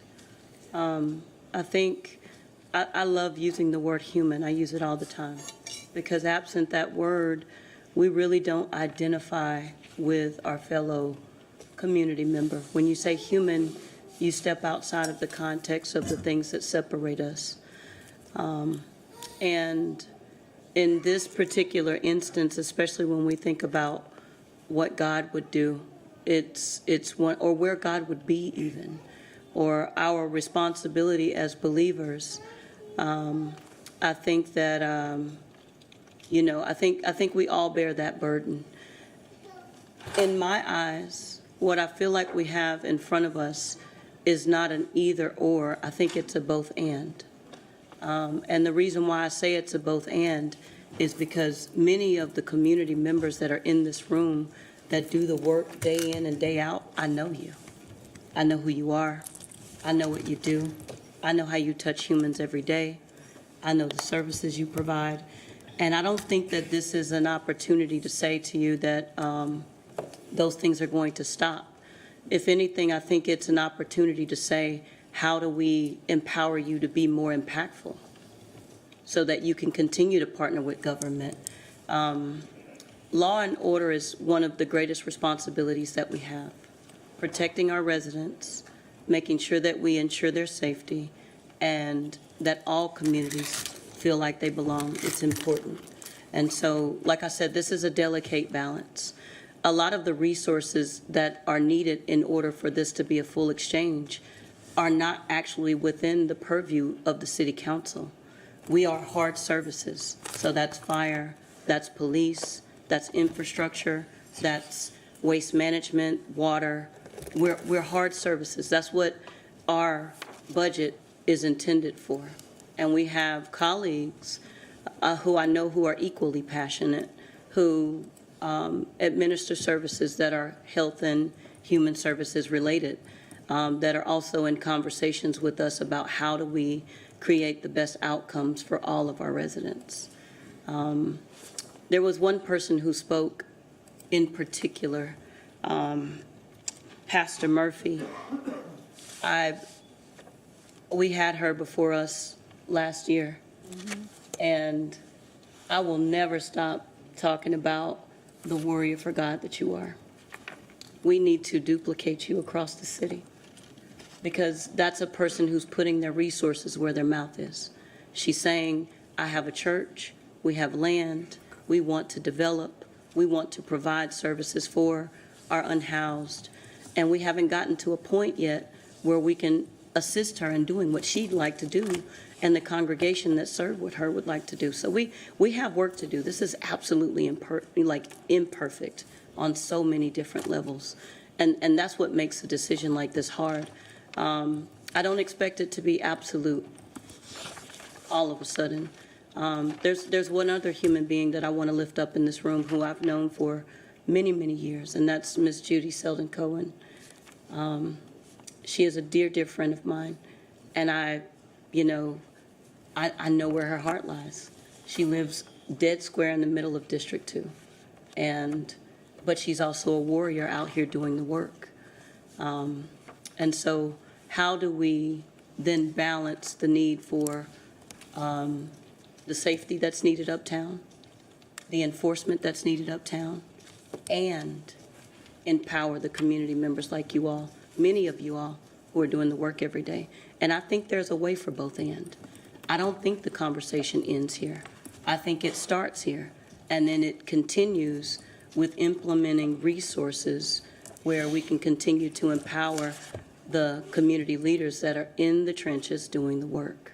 And so I feel like that's an additional conversation, but tonight, as far as what we have in front of us, at the recommendation of our chief, at the recommendation of our staff, despite the differences, I am in support of the 6 that we intend to push forward.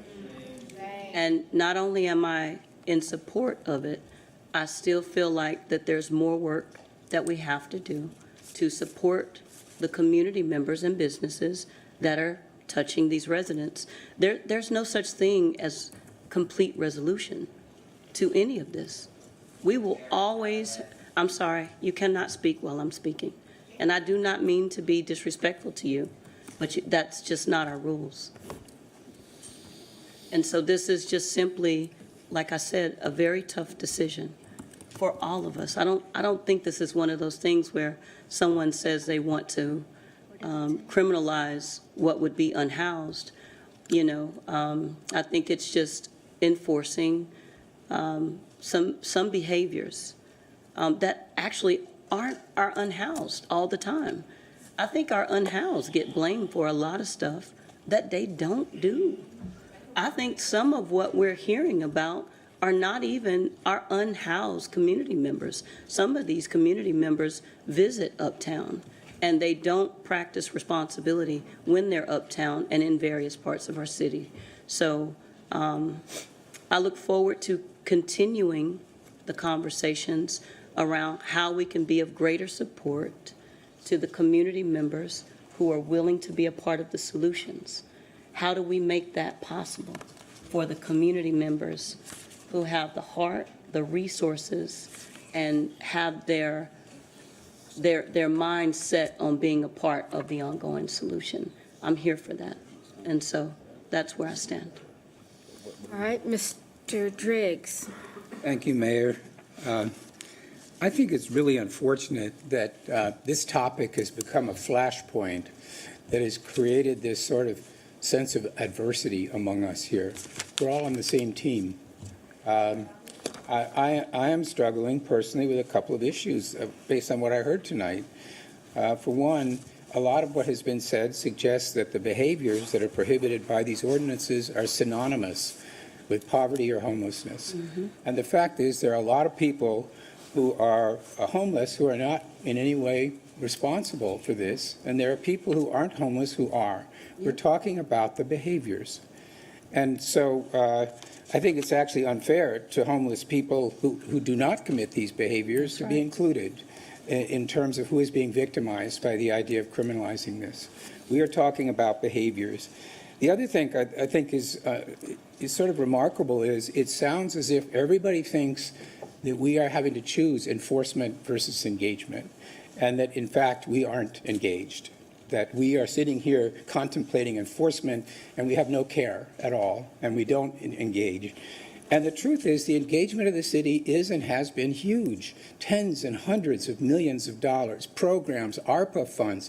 We are racking our brains trying to figure out how to solve this, what to do about it, how to protect people who don't want to be confronted by certain things, how to be kind and supportive to those who are genuinely helpless as opposed to badly behaved. We're trying to figure it out, and we have been for a long time. And if you think about all of the city's efforts in this area, the county's efforts, the federal government, housing programs, churches, nonprofits, people like you, there is a huge enterprise underway, which, by the way, all of us support, to try and address these issues. But it's a tough problem. There aren't any easy answers, and those of you who work on this, I think, have seen that. You've seen difficult cases that don't respond to your efforts. So we haven't figured it out. It doesn't mean that we don't care. It doesn't mean that if we feel there is a need to have a last resort opportunity to intervene, and that's what this is. The ordinance simply says all of the engagement, we've tried everything. We're continuing to try everything. I expect as a result of this conversation that we will step up. We will look harder for new ways to engage. And the porta potties, all the things, if you've got ideas, let us know what they are. But this group has not sat around and been indifferent to the plight of those people. We have worked hard, and we have invested large amounts. We will continue to do so. The thing on my mind, though, is that enforcement's not going to fix this. I don't think anybody imagines it does. But I do think that enforcement sends a message to a large segment of the community that is not in this room tonight that we don't think it's okay. It's not okay if you have to kind of deal with seeing something out there.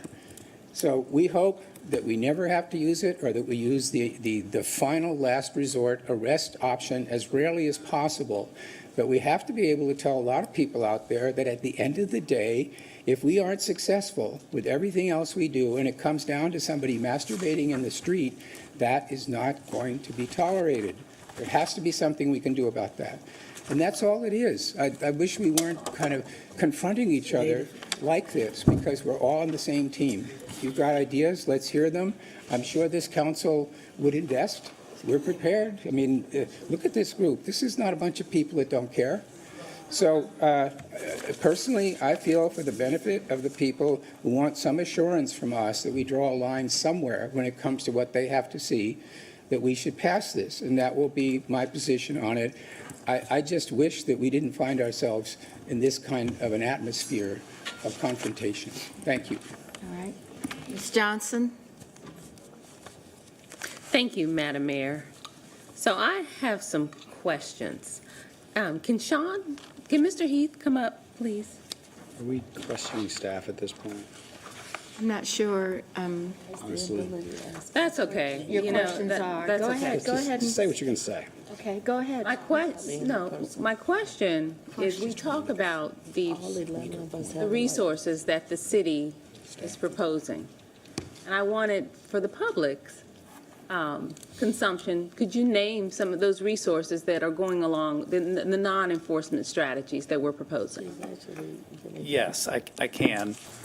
As it relates to public restrooms, there have been some references today that today there were 2 porta-johns installed around North College and 11th Street as a starting point. I also have a list of other city-owned property up and down Tryon, but kind of bookended between 277 on both ends that I'm evaluating with General Services. I'd like to find one other location at a minimum to have additional porta-johns installed before the end of the month. I recognize that's a very small step, but it's a step. That's in collaboration with the county because the county has agreed to have the porta-johns that I just mentioned that were installed today installed on their property. The Hope Tank is another mobile facility that has 2 showers. It has 2 full restrooms along with 3 washer dryers. So in collaboration with the county, we've agreed to invest in the refurbishment and repair for that particular mobile truck, for that truck, and that will be up and running hopefully within the next couple months. And then third, the county last week agreed to co-fund a couple Portland loos with the city of Charlotte, which we've talked about in multiple meetings here prior. It's a design that's based out of Portland, Oregon, and it just so happens the name of the company, the name of the product is Portland Loo, and it's specifically designed to address some challenges associated with public restrooms. So the idea would be to have the porta-johns in place for a limited period of time. We recognize those are temporary solutions, and then remove those once the Portland Loos have been installed. Were there more wraparound services, or what else are we doing? Yes, so we are also in the midst of establishing a contract with Hearts for the Invisible to have a dedicated street outreach team devoted primarily to uptown Charlotte. So this is the notion of having clinicians that are engaging the unhoused population on the street. And that's something that we're looking to invest up to $500,000 in having that in place for a year. And then we're also, of course, doing a number of things related to tenant-based rental assistance, which is something that we do each year. This year, what we're doing a little different is we're carving out a piece of that to devote specifically to members of the unhoused population that are referred to us from Center City. And then finally, there have been multiple references to a home for all. There are a number of homelessness prevention features in the A Home for All plan that the city is supporting in FY24 and will continue to support in FY25. And then there are bigger questions that are being asked around things like emergency shelters and the like. Okay, thank you. So other than the tenant-based rental assistance and the Home for All, these are new initiatives, right? The Porta-Johns and the Portland Loos and the expanded street outreach team. That's correct. Right. So that's why my proposal, and keep in mind Medicaid was just expanded in December 2023. So for 12 years, and the homeless advocates know that for 12 years this state withheld treatment, mental health treatment from individuals with mental health, or who weren't approved for Social Security. And we know also Social Security takes years to be approved. As a matter of fact, the hearing officers on the website post what the percentage of denials, because it's as if it's a badge of honor to deny our most vulnerable. So we know that there were individuals with no income, no insurance, that were forced into homelessness. We know also, and I'm educating folks, that half those folks, there's data, have a history of a brain injury. So these are our most vulnerable residents. My motion was simply to enforce the most egregious ones, because we do recognize that we serve the entire city. So the most egregious, the public masturbation and the trespassing on vehicles. And I didn't say, let's not pass the other ones. I simply said, let's wait. Let's wait until these wonderful resources are implemented. But that was shot down, so I'll move on. But I just want that for the record. My next question is for the audience. How many, just raise your hand. I want to keep everything, in order. But how many of you used the bathrooms today? How many of you used it more than once? How many of you, it was one of the first things you did when you woke up this morning? Now, would the threat of an arrest have diminished the urgency of that? No, might have did it right then and there. So if you're sleeping outside and you have to use the bathroom outside of public business hours, if a business will let you in. But if it's, if you're older, you might have to use it before business is open, right? So, what's a person supposed to do? We also know that, and I work in reentry. I mean, I wish Miko was here. I don't know why she called me out. I go hard for the vulnerable populations. We know that. I've had a reentry organization since 2009. I've had 2 reentry houses. So I don't know what that was about. I'd love to talk to Miko, and I have also had 10 opponents. So I'm not sure what that was about. I'd love to talk to her, but I want you all to know that I advocate publicly and behind the scenes. I walk my talk. And I know that a criminal record is a barrier to housing. I don't understand how we can vote for this. This exacerbates the problem. It exacerbates the problem. You have a criminal record. The folks in the, it's just, it exacerbates the problem. So when we arrest them and the jails are overcrowded and the courts are overcrowded, then we're just exacerbating the problem. We've heard from judges, we've heard from pastors, we've heard from advocates. This is just not the thing to do. And we also hear about one of the members said that this was on the books before.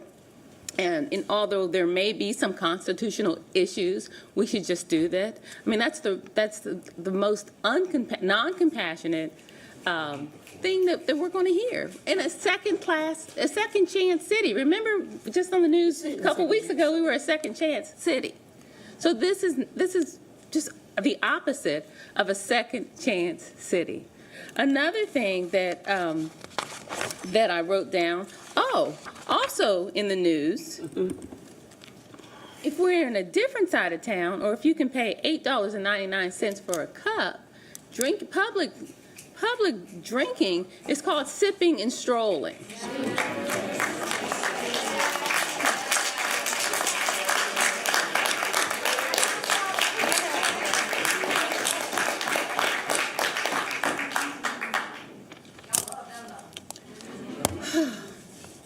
Last thing I want to talk about is the CARES team. Let me see, hold on, I got some great notes here. Our CARES team was created through the wisdom of City Council. CMPD confirms that this first response model works well and is superior, or more appropriate, I'll say, to criminal law enforcement response for the concerns of the community. Instead of a widespread criminalization of ordinances that ask CMPD to have more interaction with individuals who we know are likely suffering from mental health. Let's create a plan that scales up our CARES response model in a way that it's appropriately responsive to the concerns of the community. So I think that we as a council also want to work with city managers and make sure that we extend or expand that model and have more CARES workers. I believe now, how many are there now? Are there 2 CARES workers? With a supervisor. There's 2 and a supervisor. They work 7 to 3, I believe. Let's expand those. Let's 24 hours. Let's really commit to that. So that's one of the things that we should do also. And we should also, it should be in a department of its own. All right, please, the councilwoman is speaking. Please Thank allow you. her Thank to you. complete her. We also heard that things are worse now. Even though we've put so much money into resources, things are worse now because housing costs continually are increasing, and people are continually being displaced. So, and right now, we don't have any rental assistance. You all probably know that as well. So that's why things are worse now. There was another comment. It depends on how homeless you are. That is so true, because there's a number that there are, I think, 288 unhoused. But how many people are truly, truly homeless? Just because you live in a shelter, you're couch searching, those are the homeless folks that need help. We have to use those real numbers, the real numbers of children who are homeless, and not this number that, this cute little number of 288 folks who are unhoused. Let's see. Talked about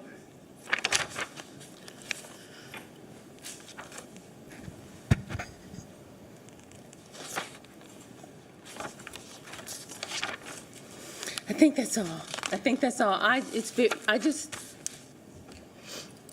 I'm an obvious no to the original and the motion.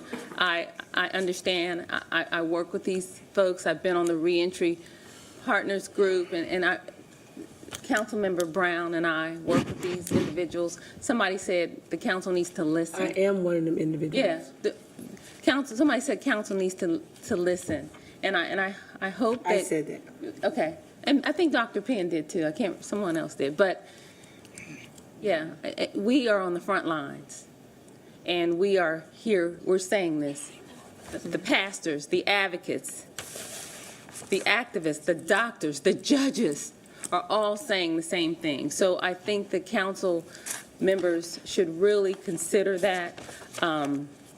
We should allow the services a non-enforcement. I just think it's ridiculous that we would do anything to increase and encourage interaction between those we know are suffering from mental health, brain injury, and the police. It's not what's best for our officers. It's not what's best for our public. We can look at the last few police shootings. I know Keith Lamont Scott, his wife, was saying he has a TBI. So we need to look, and we need to protect our officers and protect our public. This is not the right thing to do, and I will not be supporting either motion. Thank you.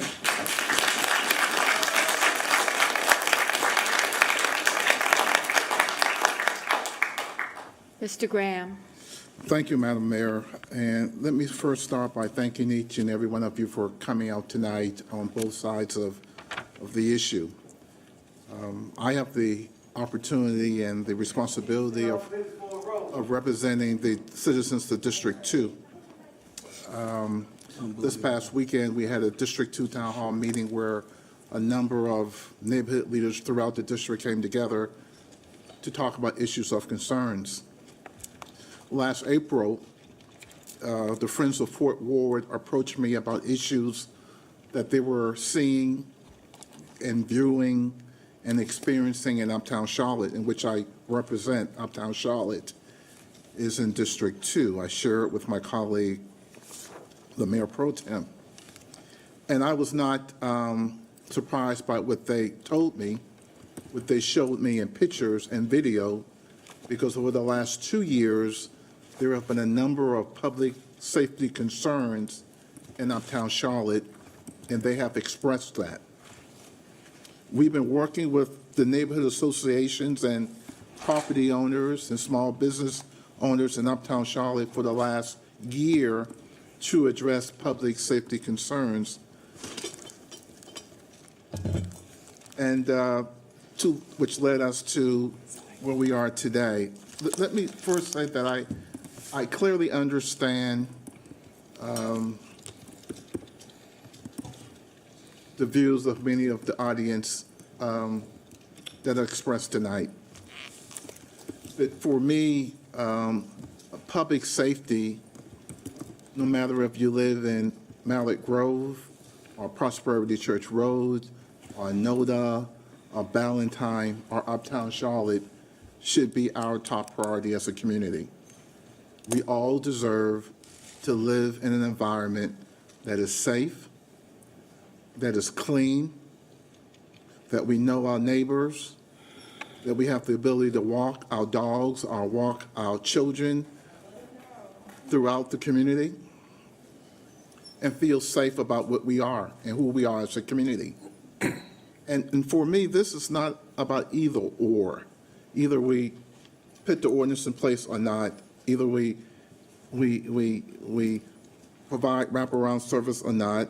You know, I wish that what we do here, and I've been doing this for a long time, it's never black or white.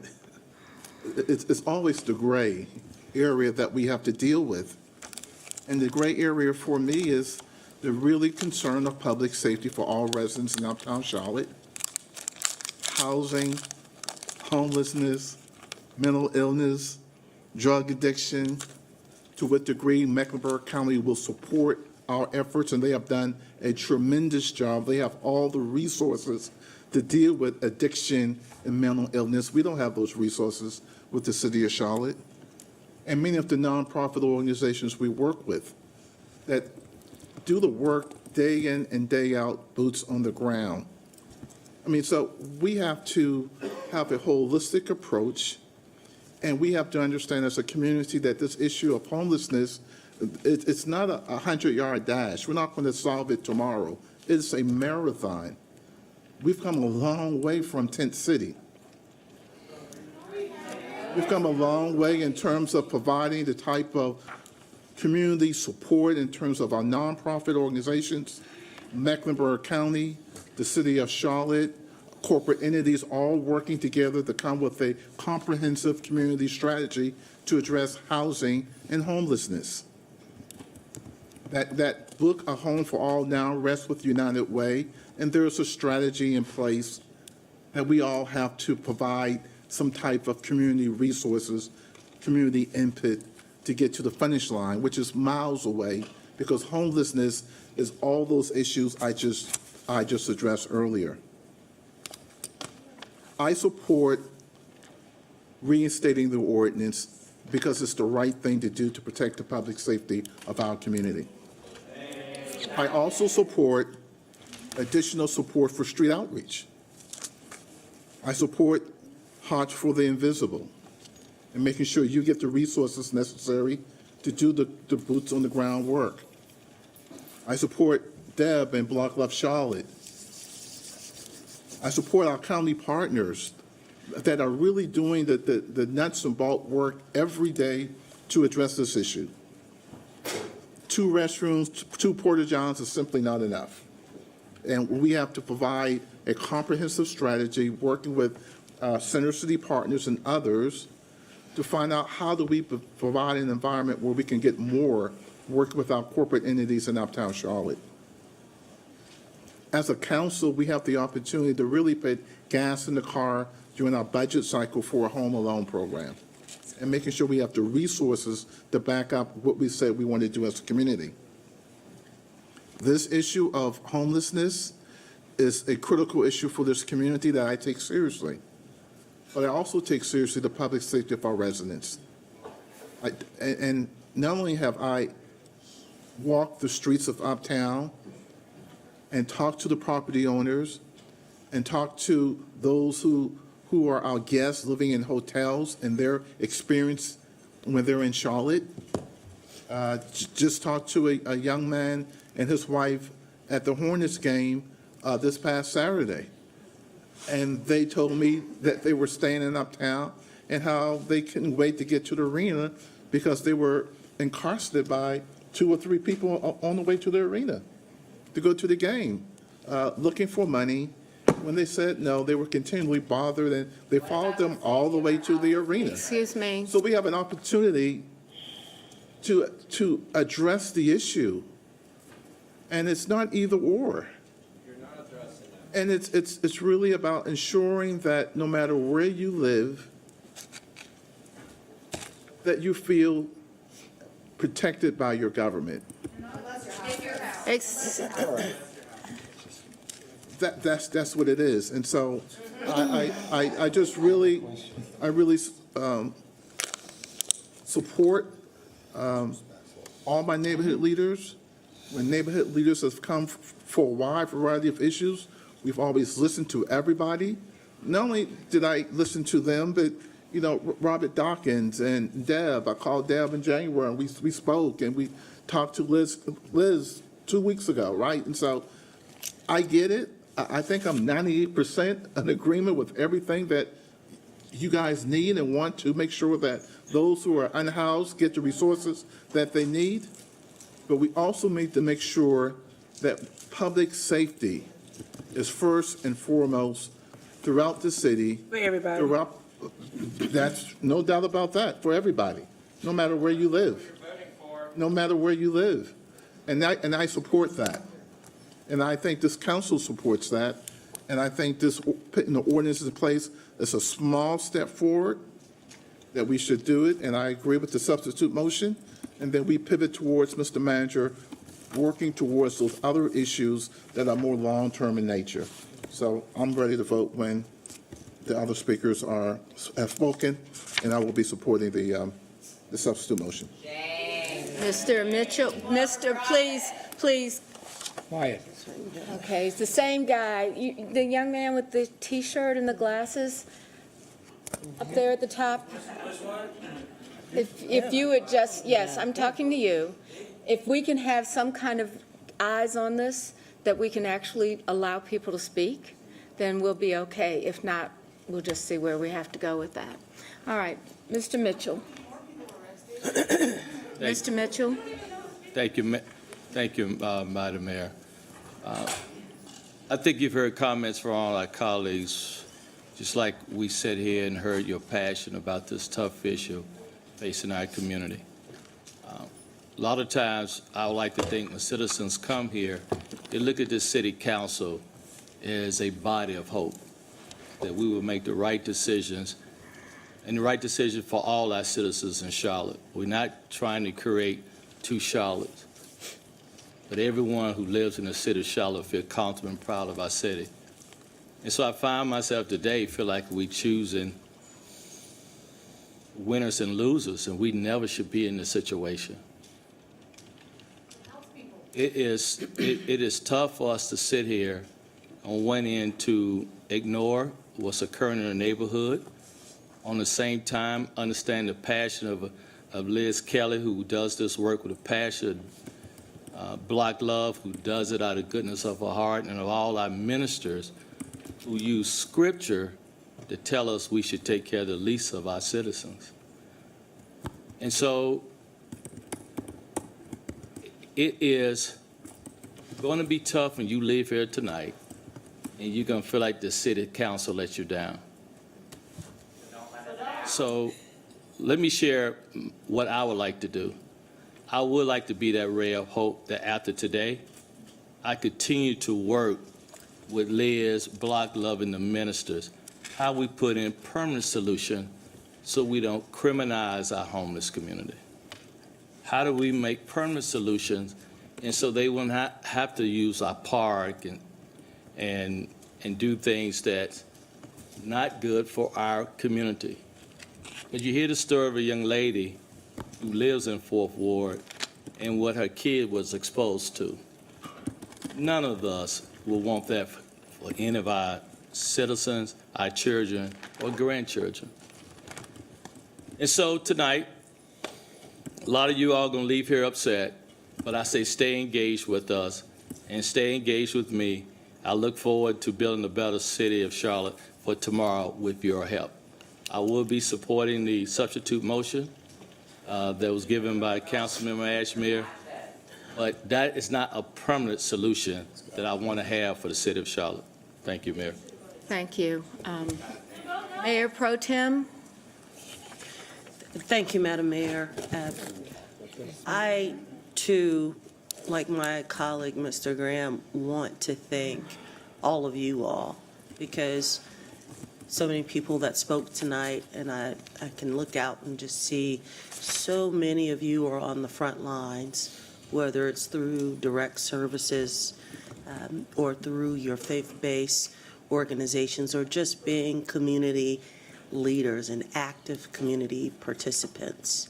And I want to assure you that this council, this entire council, we're all Charlotte residents. We all very much care about the city of Charlotte. We all very much care about the city of Charlotte residents and the state of the city. And we have been in a position to be a caretaker of how the city grows and thrives for every single resident, not just one, not if you live in District 1 or District 7 or on the north side or the south side, for every single resident.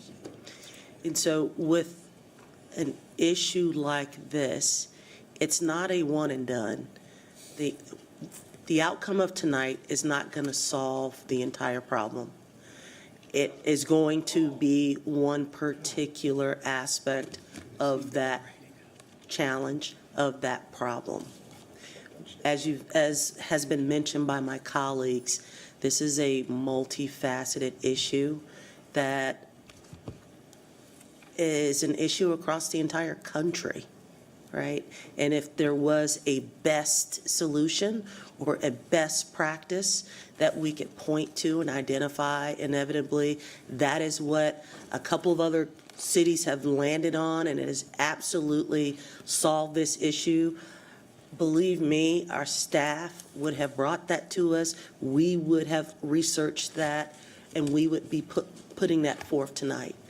But rather than one particular solution, it is a multi-pronged solution that will encompass street outreach, additional investment to so many of you all who do those direct services, not only from the city of Charlotte, but from our partners at the Board of County Commissioners. And the example of the CARES team, I think, is one that is a phenomenal one, because we had conversations last term around, this is a challenge. And as so many of you know, and Hearts of the Invisible will tell you, Jessica will tell you, this is not something you just go out on one interaction and you get trust and faith, right? It's a repeated interaction with our unhoused community. And we're invested in doing that. We're invested in doing that as a council.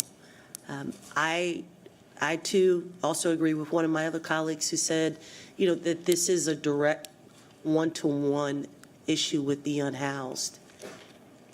I know that it's not a direct one-to-one issue. It is an issue for the unhoused, but we have residents who are not unhoused.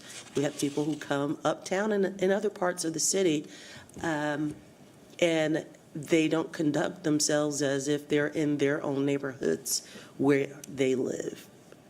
And so I have listened. I have gone out, listened to the residents of all 4 wards. I represent 1st and 2nd Ward. Mr. Graham represents 3rd and 4th Ward. We've had listening sessions. We've talked with our hospitality leaders and our tourism leaders that have a high concentration uptown. And we've talked to many of our advocates in this room. And we understand that we don't have the best solution, but we have a multi-pronged solution that we are going to invest in, and we're going to stand up, and we will measure it, we'll track it over the next 9 months, 12 months, 15 months to see where we need to, invest or pull the lever in other spaces to ensure that all Charlotteans feel like Charlotte is a safe place that they can live and thrive and enjoy the city and just go to work and go home, and kids can go out and walk and everything is okay, right? And so I just want to say that this is a hard issue. It really is. Excuse me. It's not one that I am not unfamiliar with. I've experienced housing insecurity. I have been unhoused as a child. And if it wasn't for a friend, not even a family member, a friend to step up and allow me to have shelter and security, I would be in the same place. So I understand. I've literally been in those shoes. And so I understand the issue. But I think as we move forward with this vote tonight, we have to continue to move forward with how we will, that continuum of care, and also hold individuals accountable for behaviors that they exhibit that otherwise they wouldn't exhibit if they didn't have the permission. And the opportunity or the act of inaction is a statement within itself, and it actually promotes behavior, similar behavior to occur. Because then in turn, you'll have people who would have otherwise acted correctly and not have broken these ordinances, but if everyone else is doing it around them, what's precluding them from not doing it? So, as Mr. Mitchell mentioned, please continue to work with us, with all of us. Please continue your level of engagement. It's not lost on me. I know how important the work is that you do. I know how gut-wrenching it is. And the stories and the humanity that you exhibited today to put face to this challenge will not go away. Thank you. Thank you. I think every council member has had an opportunity to speak on this issue. Now we're going to call for the vote. And so we have a motion on the table that the clerk has read. Does anyone need to have that motion read again? No. All right, not hearing that. All in favor of the substitute motion, please raise your hands.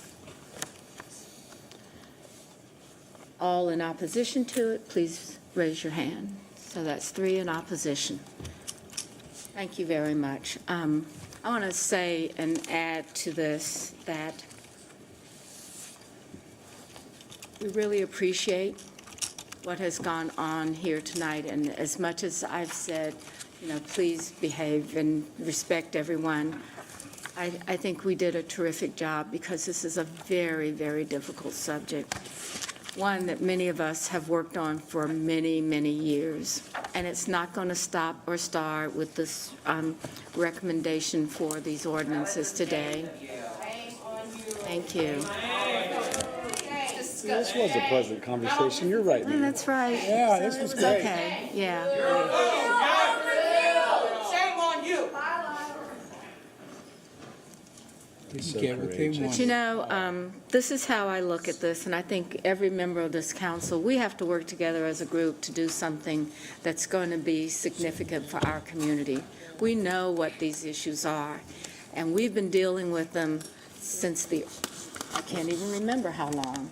And so what has happened, I believe, has been the idea that we actually can talk about this openly and express all of these concerns, because there was a time when it was just basically, we're going to build a few houses, it's going to be 50 units over here and 50 units over there. But the real issue behind this is homelessness, unhoused people, people that deserve someplace to live. So I want to first recognize Councilmember Mayfield is going to begin an initiative around faith-based housing, and she is going to work with the Clergy Association to try to determine how we can increase the supply of housing, and you should expect that we will participate in that. The second part about this is that mental health is an issue. Now, I'm going to tell my age, but Ronald Reagan closed every community health center that we had and said he would open more, and there are not. The library became our mental health center. That is not what we have to do. There are many other places in this world that actually treat people with mental health issues with dignity and respect. I don't know that we've gotten that, and I would love to have the hope that Charlotte could be one of those places where that could happen. But that requires all of us to continue to participate, the city, the county, the families, and all of you. We understand the consequences that occur as a result of people not having sufficient housing. And we've understood it for a very long time, but we've not given up. I believe that we should have some opportunity to continue this dialogue, and I think that Mr. Mitchell said, please contact him, but I think we need a little bit more structured way to do this. I think we need to talk about the people that are really making the difference and saying, what do we do? Since we started out with things like as simple as trying to get people into a group home, much less having them have the opportunity to have all the services that are necessary that we now identify with. So, thank you for those of you who do this work and do it with diligence. Thank you to our faith community for stepping up and starting to talk about how they can be a part of a solution. Thank you to Ms. Mayfield for willingness to take this task on. But it's not the only task. You know, we're going to have a bond referendum coming up pretty soon. So every person in this room that talked about what we need to do needs to support the tax base of the ability for us to have a way to do it. And that's what we need. This is a community of great faith, great wealth in so many ways. Let's figure out how to make this better for everyone and not just those who can provide for themselves and all the time. We want to be the city that continues to grow in hospitality and success for our kids especially. There are lots of things that we can do, but I would hope, again, let's think about this. Your ideas are valued and important to us. So as we step out getting ready for a way home and all of those things that we're trying, dialogues with all of the people on this dais, please don't let this be the only experience that you have, as we can make a difference. So thank you, and I expect that you probably like to say good night to us. So thank you very much for being here and for what you do. All right, we have another item on our agenda, so. Good night, everyone. Thank you for coming. Good night, thank you. All right, so for item 8, we have an item to approve a contract for $1,444,756 with WSP USA for the inspection of bridges that qualify for federal funds for the Department of Transportation. To approve, second. It's A, B, and C. Approve, adopt, and adopt the budget ordinance, authorizing the manager to negotiate. So moved. All right, we have a motion and a second. All in favor, please raise your hands. I have a question. Oh, there is a question, yes. Yes, thank you. Have we used this company before? I don't know the answer to that. Marcus, do you know? Okay. Debbie's coming. Okay. Inspection report. I have no idea who they are, honey. This one. I'm looking. Inspection contract. See him. Good evening, Mayor and Council. Debbie Smith, Department of Transportation. And Councilwoman Johnson, yes, we have used WSP before. Okay. Was this the company that worked on the Hawthorne Bridge? Hawthorne Bridge? No, ma'am. Okay. No, it was Okay, not. All right, okay, that's all I wanted to know. Okay. Thank you. All right, so now are you ready to vote? All in favor of the motion, please raise your hands. Anyone in opposition? All right, thank you. The next item is item 9, a motion to adopt a budget ordinance for 198 million, oh no, it's thousands, sorry, 769.10 cents for the North Carolina 911 Board to the Emergency Telephone System Fund. Move to adopt. Okay, we have a motion to approve and authorize the manager to execute. And any discussion? Hearing none, all in favor, please raise your hand. Anyone opposed? Thank you very much. All right, now we have nominations for. Mayor, Number 10. agenda item Got 10. 10. Oh, there's a Tyler 10? Crossings Apartments. Yeah. Long Oh, Walk that's Lane. right, we have Dream Key, sorry. Item 10, approve an extension, tonight, really, an extension of the city's affordable housing loan to Dream Key for Tyler Crossing Apartments Phase 1, authorizing the manager to negotiate the contract. We have a motion and a Authorize. second. Second. All right, all in favor, please raise your hands. Anyone opposed? All right, thank you.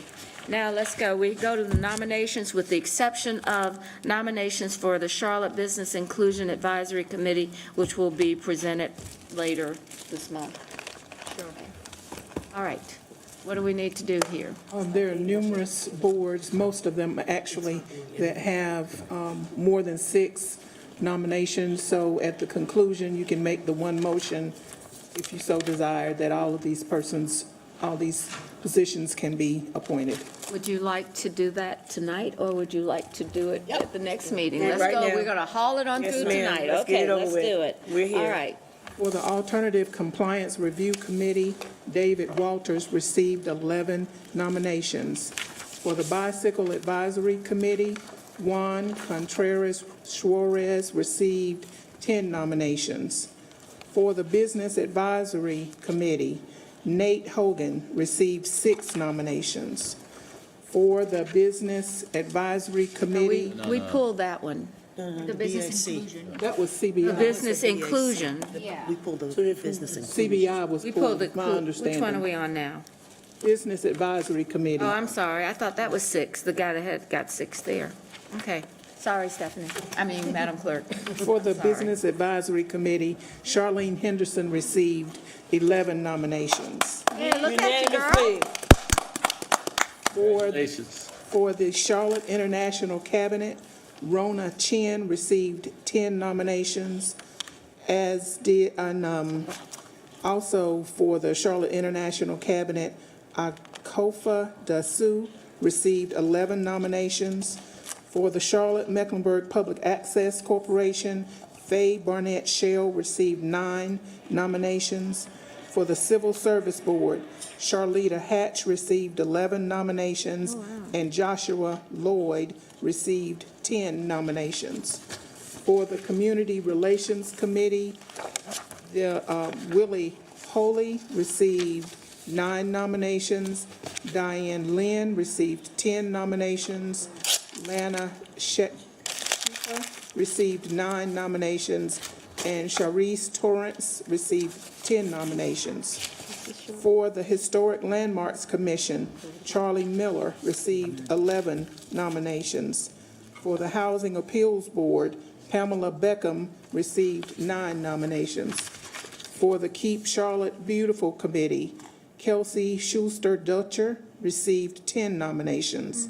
For Neighborhood Matching Grants, Madison Dugar received 11 nominations. For the Transit Services Advisory Committee, Juanetta Covington received 11 nominations, as did the incumbent Leroy Fields with 11 nominations. And we will bring back the Waste Management Advisory Board on the 26th. And finally, for the Unified Development Ordinance Board of Adjustment, Wes Davis received 10 nominations. The incumbent Ling Yi Sung received 8 nominations. Marshall Williamson, also an incumbent, received 8 nominations. And Gary Young received 9 nominations. Move to appoint all those October 6th. Received more than 6 Said it or first. more. All right, we have a motion and a second. Second. Any discussion? All in favor, please raise your hand. All in favor of the motion? Anyone in opposition? Thank you. Before we all leave, I want to say thank you to our attorney, to the manager, to Sean, and the work that the ACMs do to make all of this possible. And I just want to recognize that this isn't always easy, but what you guys do is stand steady, and that makes a big difference. Thank you very much. We're now adjourned. John.